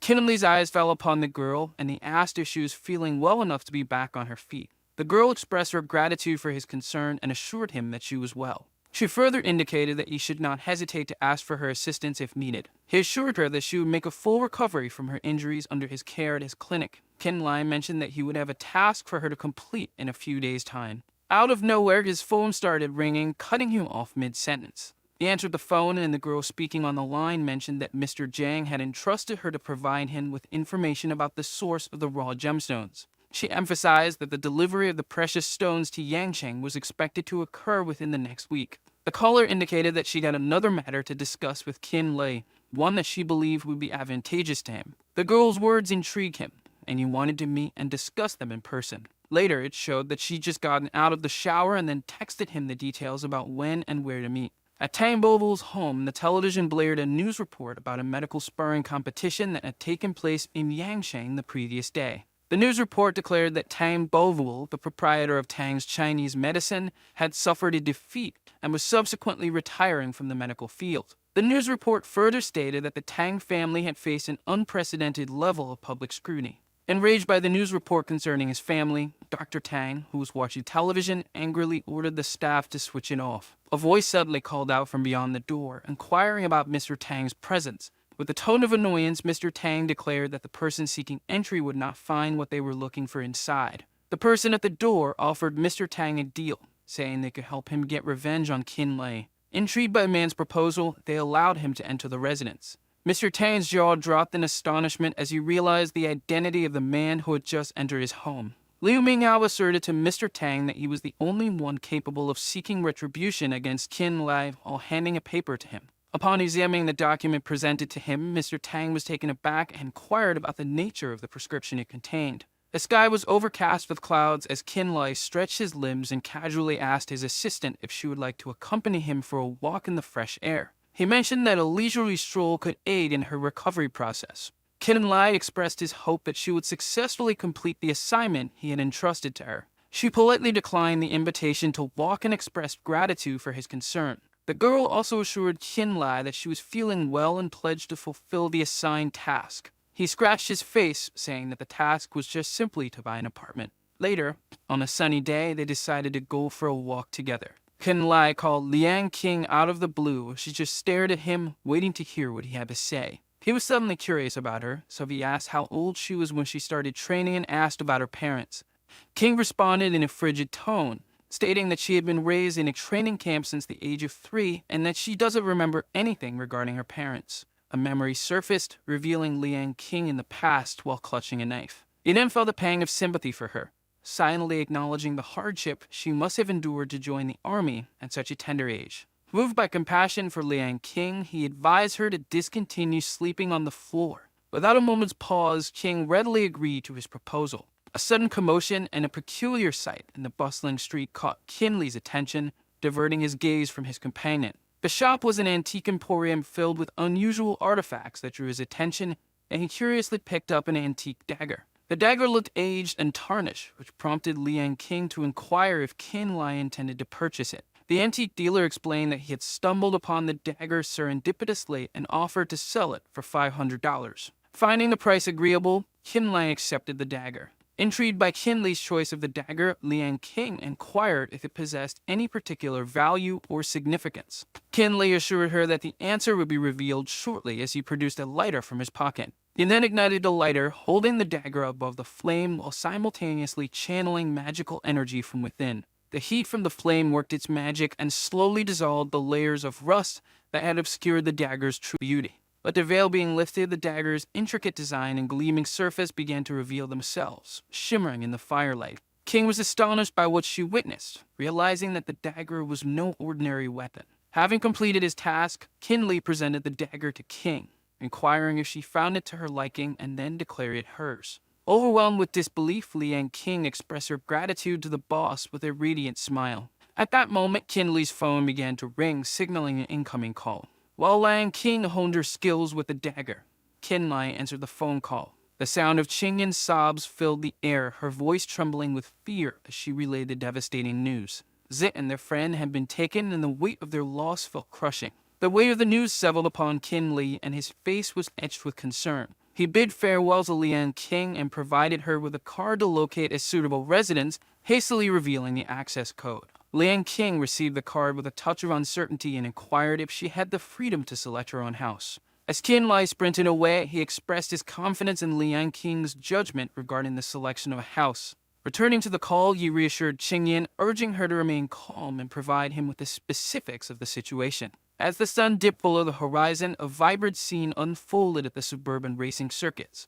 Numerous individuals gathered with their vehicles and appeared to be enjoying themselves. The man ripping Zitten's hair launched into a tirade, accusing her of sole responsibility for her predicament and insulting her. Zitten winced in pain as the man's grip tightened on her hair. Her bound hands rendered her helpless as she sat on the ground. The man, revealed to be Zitten's former romantic partner, Fang Xiao, continued his verbal assault, demanding her obedience and subservience. He further admonished her, instructing her to cease any attempts at provocation and to abandon any pretense of innocence. Fang said he liked Zitten and also wanted her family's money. Zitten's voice, trembling with anger, cut through the air like a whip as she shouted that Fang was indeed shameless. One of the guys pointed something out to Fang, and when he looked, he was shocked. The vehicle pulled up and a man emerged carrying a suitcase. The man, identified as Qin Lei, declared his purpose for arriving, stating that he had come to settle the ransom payment. One of the guys smirked and told Fang that Qin Lei seemed like the right guy. Despair washed over Zitten as she contemplated the futility of Qin Lei's arrival.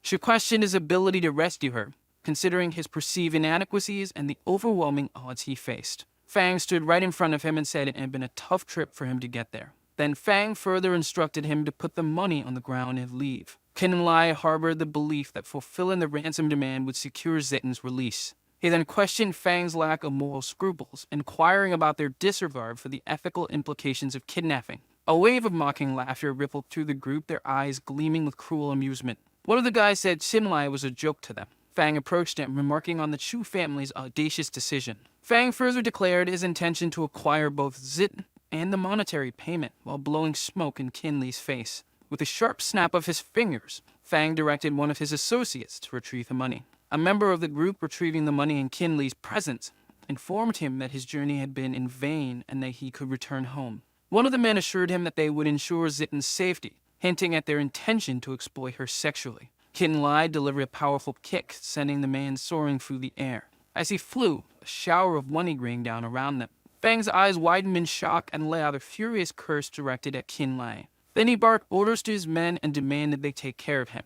Qin Lei's body pulsed with radiant energy, his powers surging. The men saw their chance and then launched a coordinated attack, converging on him all at once. He unleashed a flurry of powerful punches and kicks, each strike precise and devastating. The men were overwhelmed by his strength and began to fall one after another, unable to withstand his onslaught. A man, taking advantage of Qin Lei's focus, lunged from behind while screaming for a challenge. Qin Lei was momentarily surprised but reacted with lightning speed. He spun around, delivering a powerful kick to the man's back, sending him crashing to the ground. The remaining men, terrified by Qin Lei's overwhelming power, turned and fled. Fang watched the scene unfold, staring in disbelief because he couldn't comprehend Qin Lei's strength. Qin Lei then advanced toward Fang, his gaze unwavering. With a swift and powerful movement, he shoved Fang to the ground, sending him crashing onto the hard surface. Qin Lei's body thrown with energy, his powers radiating outward. His eyes were fixed on Fang and his fist was drawn back, poised to deliver a devastating blow to his face. Fang, upon seeing the impending punch aimed at his face, desperately pleaded with Qin Lei to spare him. Qin Lei was unmoved by Fang's pleas and showed no mercy. He launched his fist forward with full force, connecting with Fang's face in a devastating blow. Zitten watched the scene unfold, her eyes wide with disbelief. She could not reconcile the powerful figure before her with the seemingly useless man she knew. Qin Lei stood alone, his body radiating power, a beacon of strength amidst the fallen. The men lay scattered around him, defeated and unable to rise.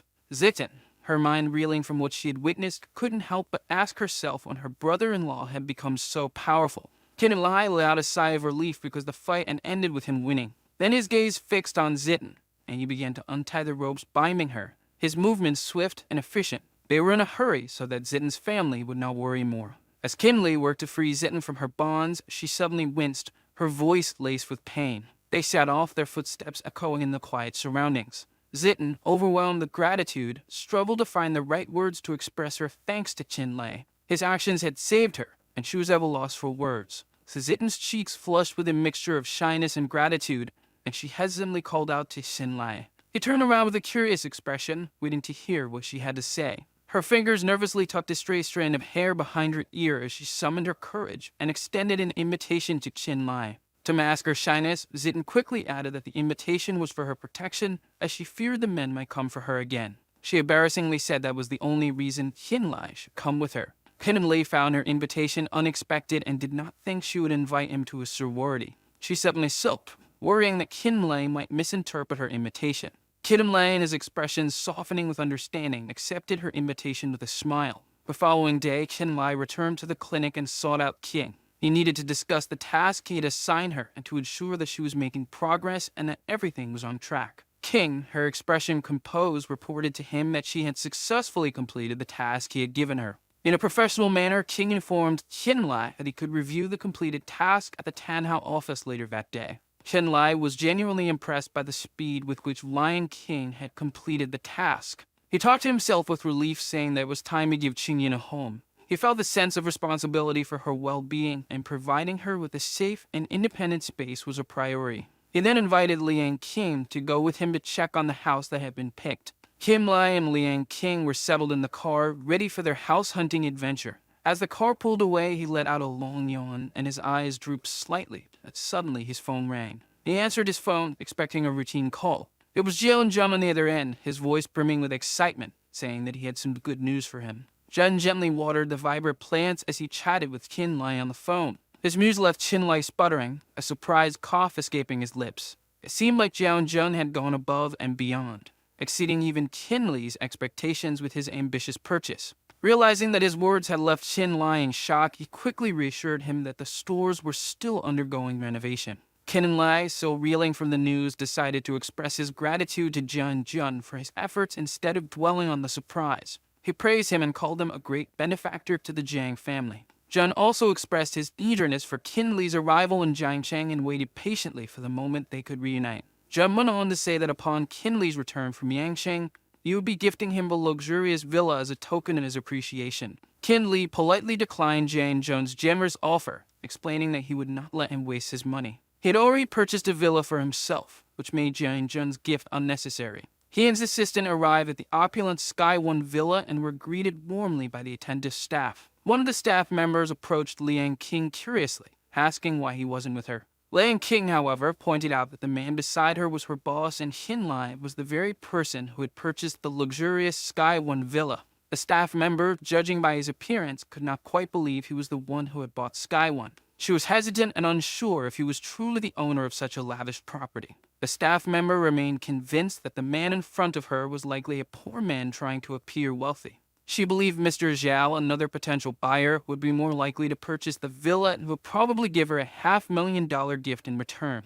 Determined to steer Qin Li away, she began to lie, claiming that the villa he had ordered had already been sold. She insisted they leave and promised to return their deposit. King protested, pointing out that she was the one who had paid the deposit in advance. She continued to complain and question why the staff would resell the villa to another buyer despite them coming first. The staff member, looking down on him, declared that the villa should be reserved for someone more distinguished. Liang King and Qin Lei were becoming increasingly irritated by the staff member's comments. Finally speaking, Qin Li questioned the staff member about the level of credibility they upheld at Chanhao. The staff member, unfazed by Qin Li's words, continued to discriminate against him, insisting that he was merely pretending to be wealthy. She told him in a dismissive tone that they were not qualified to live in their villa at Chanhao. Suddenly, a woman behind them interrupted their conversation and asked if what the staff had said was true. The girl, revealed to be Jiang Chuxu, stepped forward and challenged the staff member's claim that Tianhao only served guests of noble and high status. The staff member, taken aback by Jiang Chuxu's intervention, seemed to want to retract her previous statements. Enraged by the staff member's discriminatory remarks, Shiju delivered a resounding slap across her face.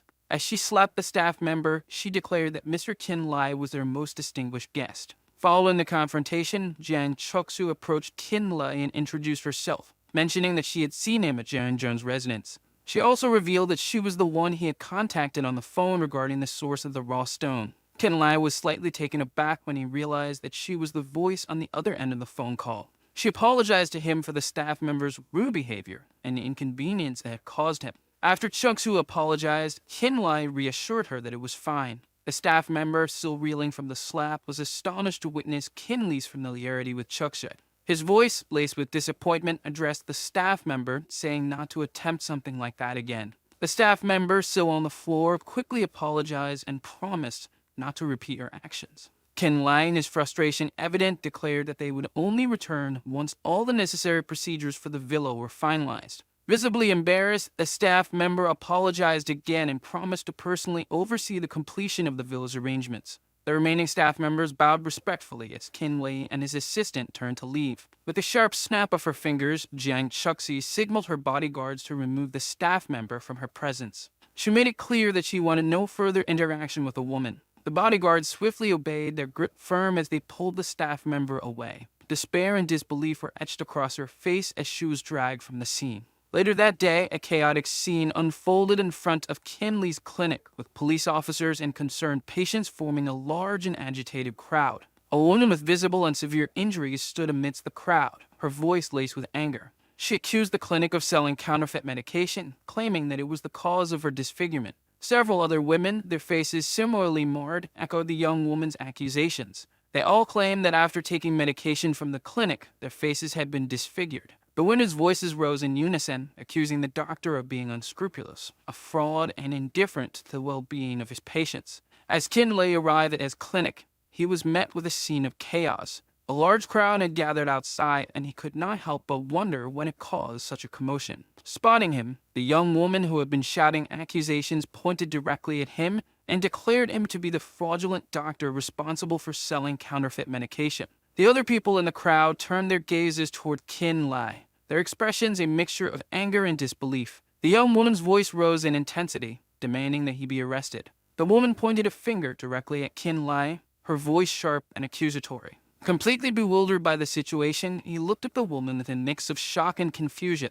seeking the right answer about the fake medicines she mentioned. The woman, her face marred, pointed accusingly at Kinley. It was his skincare products, she claimed, that had caused the damage. He stroked his chin thoughtfully, and then a wave of realization washed over him. It was the skincare products he had given to Li Wan. He might have a lead on what was happening in the clinic. More women, their faces bearing similar signs of damage, joined the chorus of accusations. It pointed at Kim Lee, calling him a swindler who had preyed on their desire for beauty, stolen their money, and left them with permanent scars. The women, unified in their anger, turned to the police and demanded that they arrest the fake doctor. One of the police officers stepped forward, his voice firm and authoritative, stating that Kinley should come with them.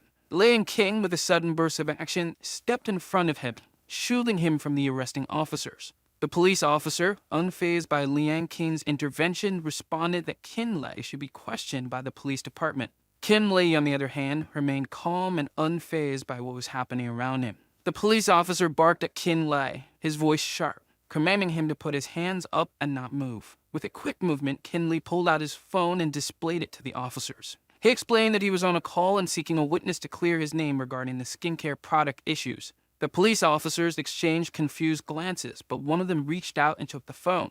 Identifying himself, the police officer explained the situation to the person on the other end of the line, detailing the accusations surrounding the skincare products. A woman's voice, sharp and irritated, erupted from the phone, saying that it was simply impossible because she also used Kankun's skincare products. Minutes ticked by, each one adding to the growing tension at the clinic. Suddenly, a woman emerged from the crowd. It turned out to be the same woman on the phone who had raced to the scene of the commotion at their clinic. The woman, radiating cheerful energy despite the tense situation, hopped out of her car and asked Shinlai if he had any new skincare products. The police and others turned their gaze to the woman who had just appeared. Kinley, with a hint of exasperation in his voice, replied that what she was thinking was impossible. The woman, revealed to be Li Wan, gestured toward her lovely face, proudly announcing that she had used up all of her previous skincare products. She also mentioned that she believed Shinlai had developed a new kind of ointment. Turning to those who had used Kinley's products, the woman questioned whether they could afford the cost of his new ointment. Those who had once considered themselves victims of Kinley's product were now too embarrassed to speak. One of the police officers questioned the woman and asked if her claims made over the phone were accurate. Liu Wan asserted her credibility as a lawyer, handing the police her card and stating that she would never lie. One of the police officers acknowledged Liu Wan's statement and glanced at her lawyer's card. They assured her that they would thoroughly investigate the matter. The police emphasized that anyone found to be lying would face legal consequences. Those who had used the ointment were stunned by the police's statement and remained speechless. The police suspected the victims were concealing information and demanded they tell the truth about what had transpired. One of the women kneeling before the police pleaded for the opportunity to reveal the truth. The woman began to speak and revealed that a man named Tang had provided them with a prescription. She continued telling the truth and added that Tang had offered them a bribe of $100,000 if they accused Chinley's clinic. Qinlai wasn't overly surprised to learn that Tang was behind the commotion. On a sunny day at Tang's residence, Tang and Liu Minghao were engaged in a chess game. Mr. Tang complimented Liu Minghao's chess skills and then inquired if he was going to kill that kid. Liu Minghao praised Dr. Tang, remarking on his amazing ability to create an ointment that caused pimples to appear on the women's faces within half an hour. Their laughter continued until a sudden doorbell interrupted them. Mr. Tang, curious about the visitor, stood up and asked the person outside to tell him who they were. He peered through the peephole, but the figure outside turned out to be Qinlai. Qinlai, with a swift kick, sent the door flying open. The force of his kick sent Mr. Tang tumbling across the floor. His body slammed against the wall, leaving Liu Minghao stunned by the unfolding scene. Qinlai strode into the room, his powerful presence filling the space. With a mocking tone, he told Dr. Tang that he had a serious injury and wanted to take a look. Liu Minghao was bewildered because Qinlai was supposed to be in police custody, but here he was. Then Liu grabbed something in his pocket. Qinlai now realized that Liu Minghao was the one responsible for all the commotion. He yelled at him, confirming his suspicions. With a pointed gun, he made it clear he knew the truth. Lian Qing charged towards Liu Minghao, her fist cocked and ready to strike. Her punch connected with his face, sending him flying backward and causing his body to crash against the wall with a thud. With her face and voice laced with anger, she asked Liu Minghao who he was to play with something like a gun. Qinlai advanced towards Liu Minghao, and his approach sent a shiver of fear down Minghao's spine. His voice was calm and steady as he assured Liu Minghao that he was simply checking if he was still capable of movement. After a long day, both Dr. Tang and Liu Minghao were arrested. They were accused of bribing multiple women and using counterfeit medications. A police officer acknowledged the earlier mistake and apologized to Qinlai for doubting and wrongly accusing him. He assured Qinlai that he would face no further trouble. Qinlai dismissed their apologies, simply stating that they were only doing their job. Meanwhile, in the back of the car, Dr. Tang and Liu Minghao sat listening to the stern lecture from the police officer. As the car carrying the two accused men pulled away, Qinlai suddenly received a message. The message was from Jiang Chuxu, informing Qinlai that his new residence was ready. She apologized for the inconvenience of the villa situation and had reserved a place for him at the Merlin residence. He replied that he had work later that afternoon and would leave the matter of the two men to his assistant, Lian Qing. Lian Qing assured him that she would handle the situation. Afterwards, he went to the Jiang residence to discuss the villa with Jiang Chuxu. The meeting place was bustling with people engaged in conversations. Qinlai arrived at the designated room and knocked on the door. Jiang Chuxu opened the door and greeted him with a warm welcome. The meeting room was of moderate size, with only Jiang Chuxu, Qinlai, and a single man seated in a chair. She offered Qinlai a cup of French black tea, a new arrival that had been delivered earlier that day, and she would like him to try it. Jiang Chuxu then handed him a stack of completed files and paperwork pertaining to the villa. He sat down after she handed him the files. She explained that once he signed the documents and made the final payment, the villa would officially be his. He took the files from Chuxu and expressed his gratitude for her assistance. Chuxu introduced Qinlai to Jiang Zi, a representative from the Jiang group. Jiang Zi had come specifically to meet Qinlai, having heard of his arrival and expressed interest in discussing a potential collaboration. He then bowed politely and greeted Qinlai. While Qinlai was intrigued, he wondered what kind of cooperation Jiang Zi had in mind. Jiang Zi reintroduced himself and clarified that he was a subordinate of Jiang Jun, just like Chuxu. He further explained that he had just been transferred to Yangcheng to head the Jiang's entertainment program. He also insisted that Qinlai should take care of them in the future, while flashing a sincere smile. Qinlai politely thanked Jiang Zi for his kindness as they shook hands. However, he could not help but express his curiosity about the nature of the proposed cooperation. Their conversation flowed smoothly as Chuxu poured tea into the cups. Jiang Zi explained that he had heard about Qinlai's remarkable invention, that one myth and had successfully healed the facial ailment of Liu Zhang's cousin. This achievement had sparked the Jiang group's interest in collaborating with Qinlai to develop and market a similar ointment. Meanwhile, Qinlai sipped his tea while attentively listening to Jiang Zi's proposal for collaboration. Jiang Zi spoke with enthusiasm, confident that the Jiang group's extensive resources and established brands would guarantee ointment's success. He further assured Qinlai that when they established a company to manufacture and market the ointment, Qinlai would hold the majority of the shares. Qinlai was taken aback by the offer of majority ownership, feeling both surprised and hesitant to accept such a generous proposition. Mr. Zi was persistent in his pursuit of Qinlai's collaboration, reiterating his desire to acquire the rights to Qinlai's ointment for production and marketing under the Jiang Group. He then showed an illustration of the major shares regarding the ointment, with Qin Lai as the major shareholder. Jiang Zi fell silent, his gaze fixed on Qin Li, pondering whether his persuasive arguments had swayed the inventor. The fact that he addressed Liu Zhen by his given name without any honorifics hinted at the Jiang family's significant influence. Their ability to call upon such a powerful figure by name suggested they held a position of considerable authority within Jiang province.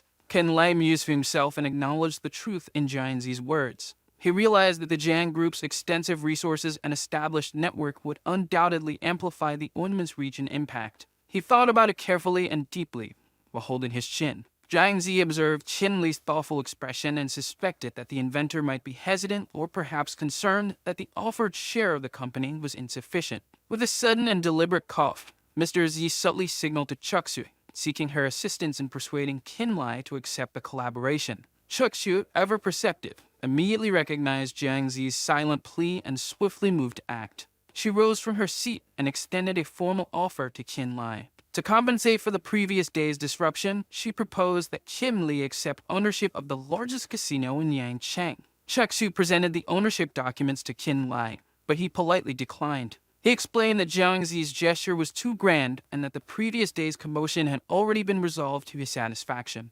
Chuksu remained insistent, hoping to persuade him to accept the offer. She believed that his refusal would indicate he hadn't fully forgiven her for the previous day's events and that Mr. Jiang would also blame her. Qin Li gestured toward the untouched cup of tea before him, a subtle indication of his refusal to accept the offer. Chuksu recognized the futility of her efforts and reluctantly backed down. It was clear that no amount of persuasion would change Qin Li's mind. However, Jiang Zi sensed Qin Li's unwavering stance and then offered a different proposition. Jiang Zi, with a subtle gesture, presented Qin Li with a gleaming gold card.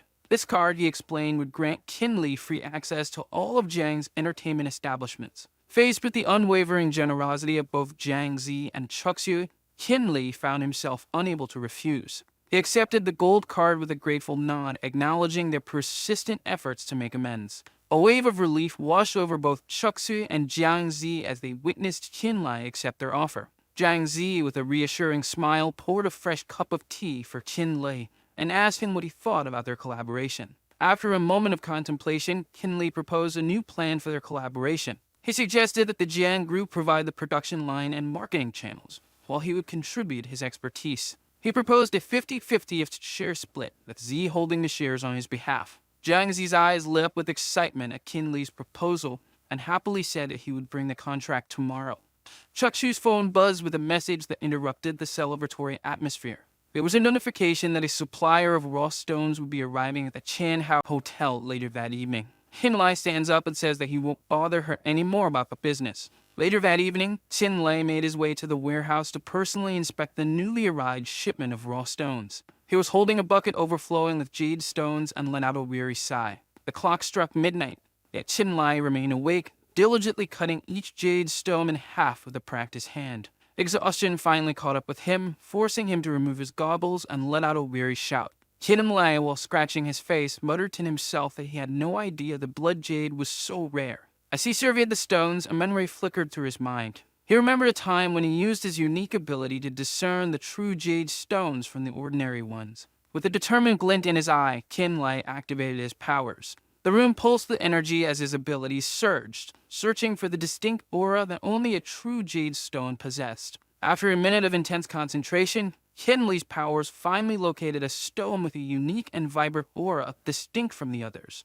Deep in Machu residence, Kenyan and others anxiously awaited Qin Li's return. The clock had long since struck midnight, and her worry grew with each passing moment. As he stepped through the doorway, he saw the entire family gathered in the main room, waiting for his return. He then wondered what was going on for them to wait for him until midnight and asked why they were still awake. Kenyan, her eyes flashing with anger, accused Qin Li's assistant of giving him something that had made him forget about his family. He was still waiting for someone to enlighten him about what was happening. To drive her point home, Kenyan gestured towards the photographs spread across the table, hoping they would jog Qin Li's memory and reveal the truth to him. Han Yingshu, her face contorted with rage, pointed a finger at Qin Li and screamed that he was a bastard.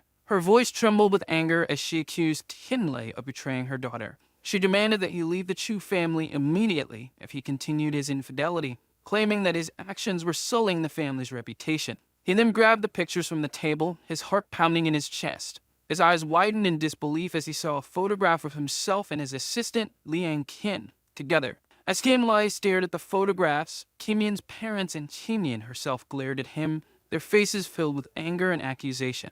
Zikan, her voice strained with emotion, demanded an explanation from Kin Li as she slammed the table. Kin Lai, seemingly unfazed by the accusations and anger directed at him, simply asked Zitten where she got the photos. She refused to answer Kin Li's question. Instead, she demanded that he identify the woman in the photograph. He explained that the woman in the photo was his assistant, a homeless woman he had rescued after she was injured. She could have volunteered to work in his clinic as a way of repaying his kindness. Kin Lai reached for his phone and dialed Liang King, his assistant. Liang King answered the phone and addressed Kim Lai as her boss. King Yin's family was stunned. The assistant on the phone had addressed Kim Lai as her boss, and that detail shocked them even further. Within 10 minutes, the situation had been resolved. Kagan felt a wave of embarrassment wash over her because they had accused Kim Lai of infidelity, and now the truth was out. Kim Lai elaborated, explaining that his assistant was an orphan raised from childhood by a special organization. She had no family and no other place to go. Zitten, now calmer, said that Kim Lai should have told them about his assistant beforehand. That way, they would not have jumped to the conclusion that he was cheating. Kim Yin's mother laughed, a nervous sound that seemed to mask her embarrassment, and said that it wasn't that they doubted Kim Lai. Kim Lai settled onto the sofa, relieved that the commotion had finally subsided. Kim Yin then grabbed Kim Lai and recommended they go upstairs so they wouldn't disturb her parents. As Kim Lai and Kim Yin ascended the stairs, their parents were busy removing and concealing the tools of torture, their faces a mixture of relief and lingering anxiety. As they walked, Kim Lai began to tell Kim Yin that the Jiang group had secured a business deal with them. Kim Yin was stunned, her eyes widening in surprise and delight. The Jiang group was the leading business conglomerate in the entire Jiang province, and this was incredible news. The long night had finally passed, and a new day had dawned. Mr. Z arrived at the Chu residence, carrying the contract for Kim Yin, and telling her that she just needed to sign it. Kim Yin began signing the contract, formalizing the collaboration between the Jiang group and the Chu family.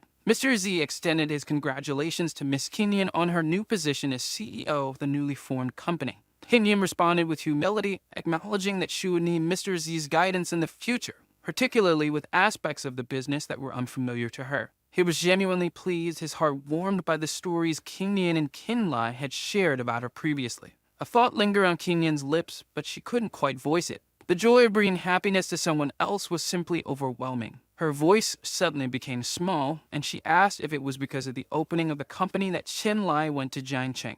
Mr. Z informed her that Kim Lai had previously sold the blood jade for hundreds of millions of dollars. Mr. Z continued, explaining that Jiang Jun had instructed Kim Lai to find another piece of blood jade. To everyone's surprise, Kim Lai had managed to locate one within just a few days. The sun shone brightly over Jiang City Airport. Jiang Jun spotted Kim Lai in the bustling airport and called out to him, his voice cutting through the noise. The girl's eyes fell upon Jiang Jun, and a flurry of whispers erupted among them, curious about who the person was that Jiang Jun had called. His voice held a hint of pride as he expressed his surprise at Kim Li's swift discovery of the blood jade. He acknowledged the immense effort that must have been required. Later that day, they arrived at the Jiang residence. Jiang Jun explained to Kim Lai that his father had even declined social engagements in order to personally express his gratitude for Kim Li's efforts. He also went on to say that this was the first time his father had been so eager to meet someone. Kim Lai responded with a hopeful smile and told him that he hoped the jade stone would not disappoint his father.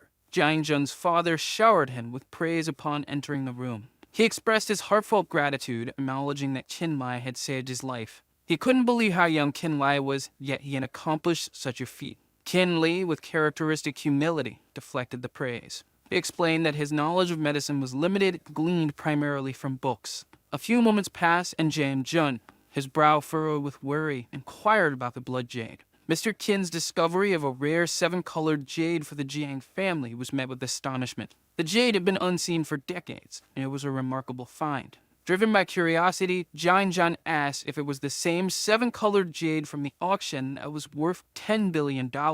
His father, his voice thick with disbelief, could not believe that he was able to see the unique blood jade again. They also added that the 7-colored jade stone had only been found many years ago, not until today. The 7-colored jade is a unique and precious gem that had fetched a staggering $10 billion on auction. Kim Lai was a true blessing to the Jiang family. His discovery of the unique gem was a tremendous favor and one that would forever be remembered. It was fortunate that Jiang Lim appreciated the gem Qin Lai had found. Moments later, Qin Li and Jiang Zheng walked side by side down the hallway. As they walked, Jiang Zheng abruptly changed the subject and brought up the task he had given him, which was to find his parents. Jiang Zheng had managed to gather some information about Qin Li's missing parents. He also added that the information about his missing parents might not be entirely accurate, and carefully handed the files to him. As Qin Li skimmed through the files, he cautioned him that the files may not be very credible. He pointed out there was one piece of information missing from the records, which was that Qin Li's parents had been spotted in Kamegyo just 2 years ago.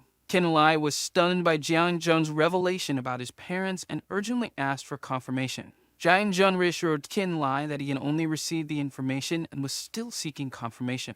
Zheng promised to update him as soon as he had verified the details. Qin Lai then realized that his quest to find his parents would likely cause some trouble for Jiang Jun. On a bright and sunny day, Qin Li and Jiang Zheng found themselves inside the Quanji Hotel. Jiang Zheng proudly introduced the hotel and explained that it was owned by his sister and was quite well known throughout the city. He was also eager to introduce Qin Lai to the signature dishes of his sister's hotel. As Qin Lai and Zheng chatted, a girl standing behind them suddenly called out to Jiang Jun. The girl turned out to be Jiang Zheng's younger sister, named Jiang Ran. She was sulking because her brother had promised to take her shopping today, but it had not happened. Zheng quickly explained that he had gotten caught up in the excitement of the jade and had completely forgotten that he had promised to go shopping with his sister today. He turned to Qin Lai and introduced his sister, but she was clearly still upset about the broken shopping promise. Qin Lai had a feeling he'd read about Jiang Ran in a journal before, but he could not quite place where he had seen her name. Jiang Ran is a brilliant young woman who had already founded a successful catering company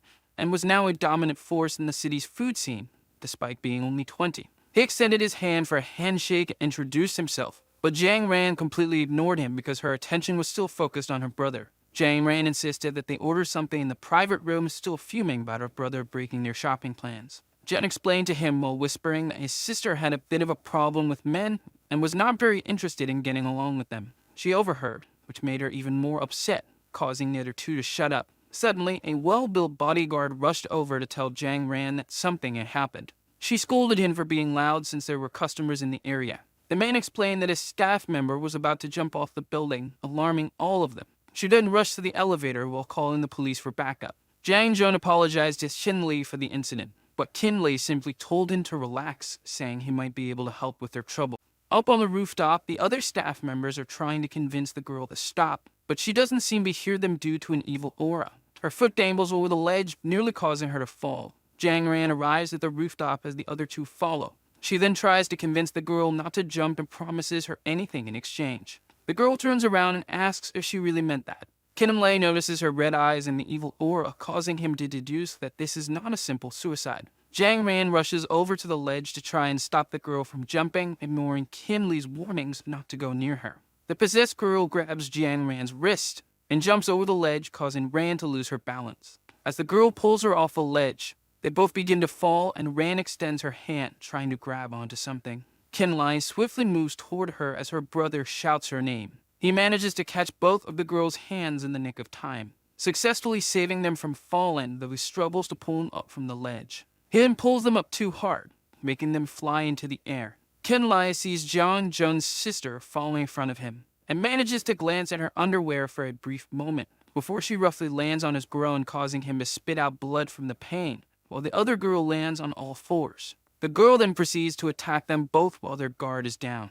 Jiang Zheng warns him about the impending attack, so Qin Lai quickly uses his imbued needle against her right before she lands the attack. As the needle dispels the evil aura surrounding the girl, she falls to the floor unconscious. Qin Li notices that Jiang Ran is blushing and shivering, due to his hands holding her waist. She promptly jumps away like a cat and scolds him for placing his hands on her waist, making him apologize for his actions. Jiang Zheng praises Qin Li for his heroism and asks how he managed to save them both. Qin Lai tells Zheng that he noticed something was wrong earlier, so he was able to make a quick decision, which made the others question when he noticed. Qin Lai says that he can't explain the situation well, and that the building has been placed under a formation by someone who knows metaphysics. Jiang Ran disapproves of his claims, calling it mere superstition.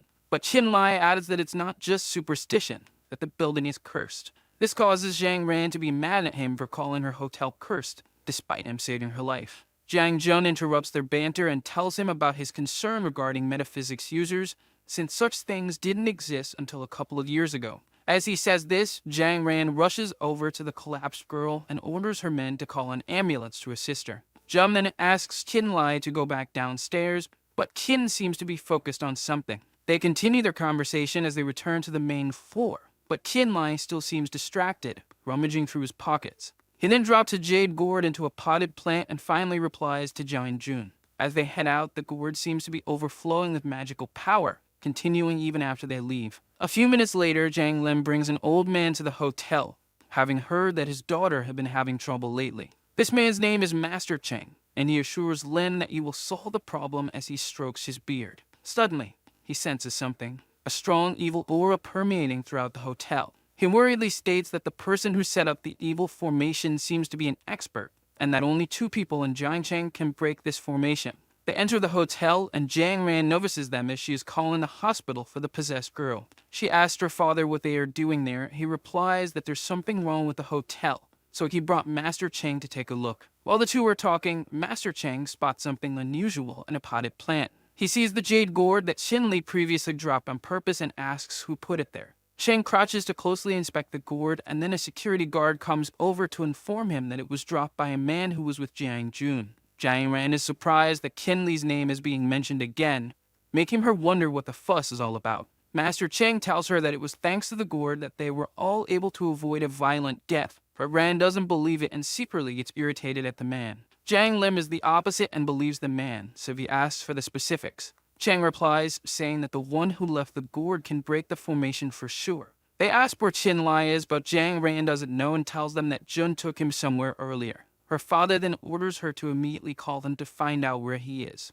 She dejectedly follows her father's orders, wondering what the big deal is. After a while, the two arrive, and Jiang Jun asks if something happened since they were asked to come back urgently. His father replies and informs him that Master Cheng found out the problem with the hotel, but also had something to ask Qin Lai. Cheng explains that he saw the hotel's evil energy leaking and noticed something amiss. After searching, he found the gourd that Qin Lai left. Qin Lai confirms that it was indeed the jade gourd he put in the pot earlier. Jiang Jun asks what is wrong with the gourd, but Cheng simply laughs and merrily praises Qin Li for his excellence in preventing another disaster. Jiang Lim guesses that Lai put the gourd there to suppress the formation, so there shouldn't be any more accidents in the future. But Qin Lai tells him that the problem is not yet solved. He explains that he only put the gourd there to temporarily suppress the formation since he noticed that the energy originated near the potted plant. They head to the rooftop and he tells them that this place is the weakest point in the formation's energy. He then borrows some coins from the old man, to which he eagerly complies. After collecting the coins, Qin Li tosses them up in the air, charged with his energy. He notices a lot of fatal energy coming out after he throws the coins, which surrounds them as Qin Li continues to channel his energy into the coins. The evil spirits gather and turn into an ominous-looking, powerful entity. Master Cheng didn't expect that such a fierce formation would be as powerful as an evil spirit, which makes them all worried. Right before they get overwhelmed, Qin Li fiercely pierces the ground with his special dagger, which causes the spirits to dispel as a strong wind blows over all of them. Qin Lai lets out a sigh after finishing his work, and tells the others that the person who tried to jump off the building should be fine now as he sheathes his dagger. Both Master Cheng and Jiang Jun praise him for his excellence once again in saving Jiang Ran's hotel from destruction. Jiang Lim then whispers that Qin Lai shouldn't take to heart what his daughter says, since she just has a bad temper. Qin Lai gets a bit embarrassed and simply acknowledges his words, avoiding eye contact. After the incident, both Jun and Lai go to the Ming Palace to familiarize themselves with the area. They go inside and ask for a room, which causes the manager of the hotel to become flustered after seeing Jiang Jun. The manager then apologizes, saying they can't accommodate the two due to the palace being full, which causes Jun to question him. He scolds the manager, knowing for a fact that there are still rooms available, and accuses him of trying to fool them. The manager explains that they are not to offend the customers, but a red-haired man enters the room and interrupts them. The man's name is Zhou Sui, who is from a distinguished family and also knows Jiang Jun. Jiang Jun mockingly states that he was wondering what kind of loser rented the whole restaurant for a meal, only to find out that it was Zhao. Sui responds to his taunts and mocks him for hanging out with poor people, saying he can only show off in a poor place like Jiangcheng. Giant Jung gets serious after his mockery and asks him if he has such a big ego, because he believes his family is a celebrity in Shangjing. Sui sharply replies that at the very least they have a name in Shangjing, unlike the Jiang family, who keeps getting driven out of the capital. Jiang Jun finally snaps and dares him to repeat his insults, reminding him that he put him in the hospital a year ago. Ken Lee wonders how strong Jun is for defeating such a strong-looking man as he observes their exchange. Zhao Subi initiates the fight by throwing a kick, proclaiming that he is not the same person he was last year. Jiang Jun blocks his attack with both hands, but it still sets him back a few meters, even though he manages to block it. He realizes that he actually got stronger after taking such a powerful blow, so he decides to charge at him to end the fight quickly. Sui also charges and tells him that he won't stop the fight even if he begs for mercy. He then dodges his attacks as he continues to pile on insult after insult to the Jiang family, and proclaims that he will help the Zhao family get rid of them as he launches his fist toward Jun. A loud impact bursts across the room, sending Sui flying into a table and wrecking it as he lands. Jiang Jun notices that Qin Lai managed to save him again, as he sees his overwhelming figure wrapped in very powerful energy. He wonders why Qin Lai is so good at fighting despite not being a professional fighter. Zhao Sui is surprised that Jun had such a strong person with him, and thinks that he is as strong as his cousin who came back from the army. He decides to retreat and tells Jiang Jun that he is lucky since he has an outsider to protect him, and assures him that they will continue their fight as he walks out the exit. After Zhao leaves, Jiang Jun thanks Qin Li for saving him, but Qin Li modestly responds, saying that he couldn't just let him get hurt. Jun then cheerfully asks him to eat since he has a flight to catch that afternoon. He'd also booked his sister's flight on the same plane as him since she's going to Yangcheng to visit a friend. But Qin Li notices what he's trying to do and curses him. After they both ate, he managed to catch his flight on time. As he read through a magazine comfortably, Jiang Ran walks over and notices his face. Qin Li greets her nervously as she questions why they keep meeting everywhere. She hurries over to her seat to avoid him at all costs, but a stranger suddenly touches her inappropriately, which makes her stand frozen in place for a second as a flight attendant asks her what is wrong. She angrily points to the man and informs the attendant that she is being harassed by him. The perverted man tells them that it was only a touch as he proceeds to also touch the flight attendant inappropriately. The pilot steps in and asks the man to apologize for his behavior, warning that if not, they will report him to the authorities and place him on a no-fly list. But suddenly a hooded man points a gun at the captain while he stands nervously. The hooded man praises the pervert named Lao San for acting well, revealing that he is his accomplice. The two of them then threaten all the passengers on board, demanding they put their valuables in a bag or else they would shoot.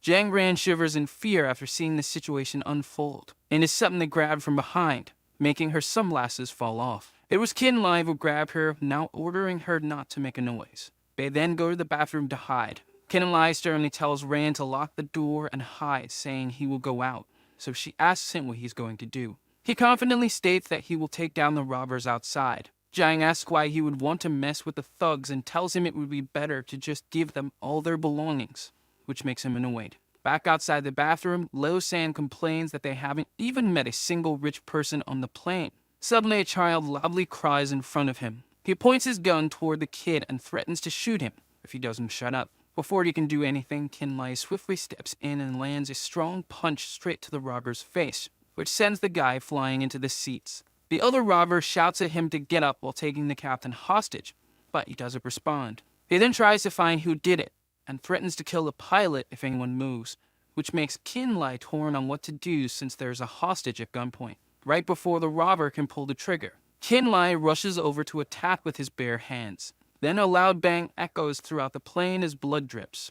Thankfully, Qin Li only got shot in the shoulder, so Jiang Ran patches him up and scolds him for risking his life like that. The flight attendant tells her they are thankful for him since they would all be in danger if it weren't for her boyfriend. Jiang Ran blushes and clarifies that he is not her boyfriend while looking all flustered. After the plane lands, the police take away the robbers immediately. The two get out of the plane and Jiang Ran asks Qin Lai where he is going. He tells her that he is obviously going home since he has just been shot. Jiang Ran replies, asking him to take care of her tomorrow since she is not familiar with Yangcheng, which annoys him. He realizes this is why Jun looks so tired. Time passed after they parted ways. Qin Lai is now back at the clinic, with his assistant tending to his gunshot wound. She tells him that it is impressive he managed to beat the gunman with his bare hands. Though he simply accepts the praise, he then asks her if she wants to find her teammates, as they might still be alive. Liang King shivers upon hearing his question and asks him what he meant, to which he replies, saying that he can help her find them. She then asks if she can really see them again,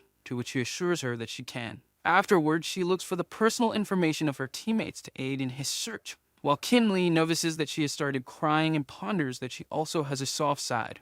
Liang King opens the documents that she has kept hidden for a long time inside a locked briefcase. She then hands them to Xin Lei as he assures her that he will do his best to find them. After getting treated in the clinic, he heads home to his luxurious villa to rest. Inside the house, King Yin is typing on her laptop for work. She notices her husband coming home, so she greets him enthusiastically. Ken Lai sits beside her and tells her that he is worried about her working so hard for the company. But she assures him that she is fine and goes on to show him the good news. As he looks at the laptop, he notices something interesting. That the amount of sales their trial products have garnered, a ton. So he pats her on the head as he praises her for the good work, and she also thanks him, now that she has her own company and career.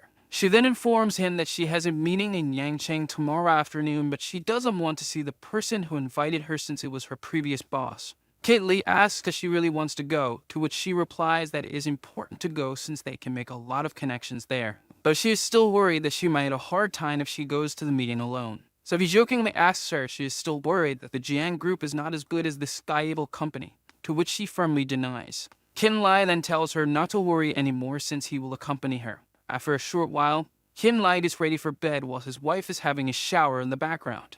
He is healing his injury, which is now almost complete. Kim Yin opens the bathroom door after she is done, and sees the injury her husband has gotten. She approaches him out of concern, but Kin Lai shrugs it off, saying it was only a small injury. Kim Yin tells him that he should be more careful outside since her father still wants her to have a grandchild with him. Kin Lai becomes flustered and stumbles over his words about what she just said, while being excited at the prospect of having a child with her. Dobby changes the topic and asks if she truly likes girls due to the incident from a while back. She explains that she was just afraid of men due to a senior she liked before she met Kim Lee and almost died thanks to that experience. The senior later went on to be sent to prison for his other crimes, so after that, she decided to only fall in love with girls but was tricked by a girl as well. Kim Lai holds her hands after hearing her story and assures her that he won't allow anyone to hurt her ever again. Endeared by his words, Kim Yin apologizes for how she behaved toward him all this time. As she panics thinking of how to make it up to her husband,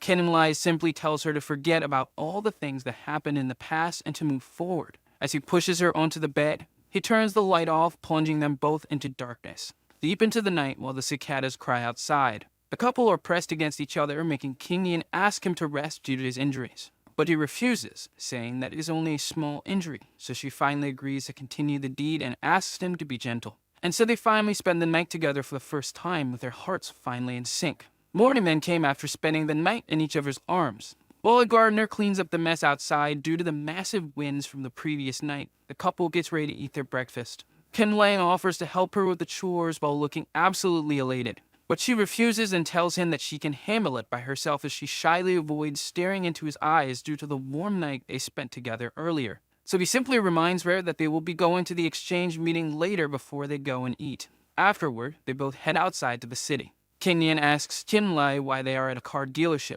So he answers by saying that they will have to travel a lot more in the future, so that they should buy a car for themselves. He then spots a good-looking car, making her ask if he wants it, to which he tells her that he has wanted an off-road car ever since his childhood. So he opens the door to look at the interior, but a man suddenly stops him and shouts at him not to move. The man is revealed to be from the dealership and scolds him for touching the car, falsely assuming that Ken Lai can't afford it. Ken Lai then apologizes despite the man talking down to him and asks if he can test drive the car. The salesman arrogantly answers by saying that he has to pay a deposit in advance in case he breaks the car, since it is a limited edition model. So Chin Lee asks how much the deposit is, to which the salesman answers, saying that it is originally $80,000, but since he likes it, he will offer $60,000 for it. This surprises Kim Lai since the offer the salesman made is half of the car's amount despite him only wanting to test it out. The salesman simply tells him that it is the store's minimum deposit while secretly thinking of humiliating him, suspecting him of being poor.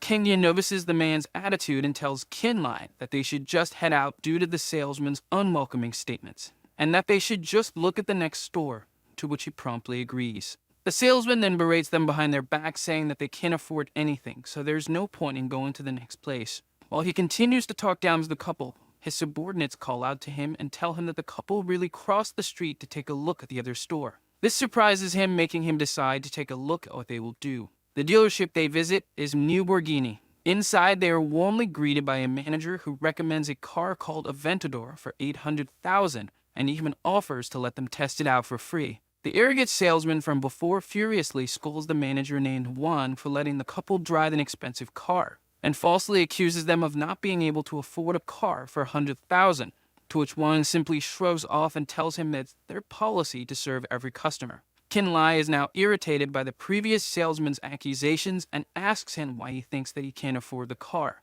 So he decides to buy the Aventador with his golden card with full payment and tells the manager that he doesn't need to test it out. Manager Wang happily accepts his payment and takes him to the VIP room while the arrogant salesman stares at the golden card in shock. As they head into the VIP room, they leave the arrogant salesman behind looking humiliated. Wang then thanks him for sending a big customer, adding to the salesman's humiliation. Meg comes after the feud with the car salesman, and they finally head to the Huangtu building for the meeting. They arrive at the venue wearing expensive clothes, which were picked by King Yin. As they happily stroll through the place, his phone suddenly rings. It is Jiang Ran calling about their supposed appointment, which he had forgotten. So he tells his wife to wait for him since he has to answer a call, to which she agrees. He then proceeds to answer the call while heading to a private space after his wife's approval. After entering a bathroom stall, he tells Jiang Ran on the phone that he is currently at the Yangqing Business Exchange and asks her what she wants.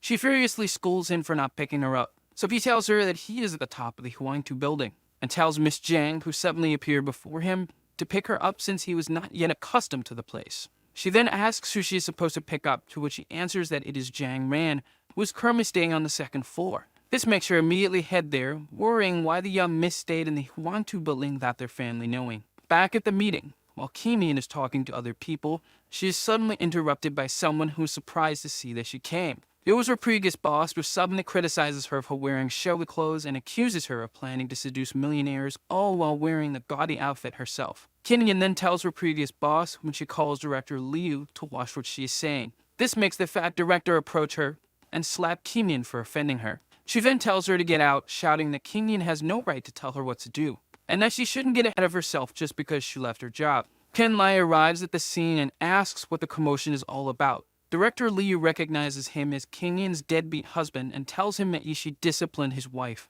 He then asks her if she hit King Yin, to which she shamelessly admits while taunting him. So he punches her straight in the face in retaliation, sending her flying a few feet away and falling to the floor. Ken Lai then looks at her with rage for hitting his wife, as she rolls on the floor, acting like a victim and shouting that she is being beaten up. A bald man comes to the fat woman's rescue and asks her what happened. Director Liu tells the bald man named Chen that Chen Lai suddenly beat her up, which makes Chen scold Kim Yin for letting her husband beat Liu up and demands her to kneel down and apologize. Kimberly defends her, telling the man that Director Liu was the one who should apologize since she was the one who hit Kim Yin first and that she has already left Sky Eagle Company. Chen tells her not to get ahead of herself just because she started a new company and boasts about how Sky Eagle signed a deal with a Jiang company, so they shouldn't offend him. But then Jiang Ran suddenly appears and asks him about what he just said regarding their companies collaborating. Director Liu shouts at her for meddling in their affairs, unaware that she is actually the young miss of the Jiang family.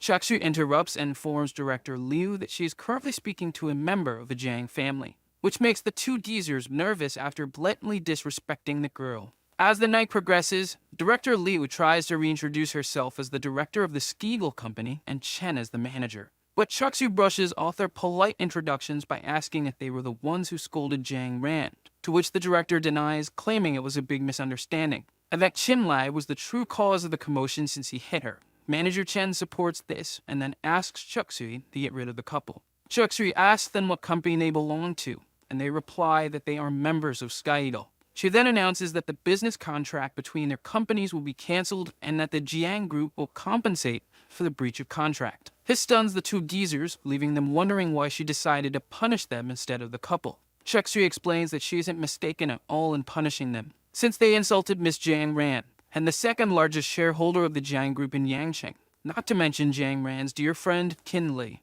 to whom he feels proud. Manager Chen can't believe that Kim Yin is a major shareholder in the Jiang company, as she was his former subordinate and secretly regrets helping the director. Jiang Ran, furious after being disrespected by outsiders, asks Chuksu to deal with the geezers.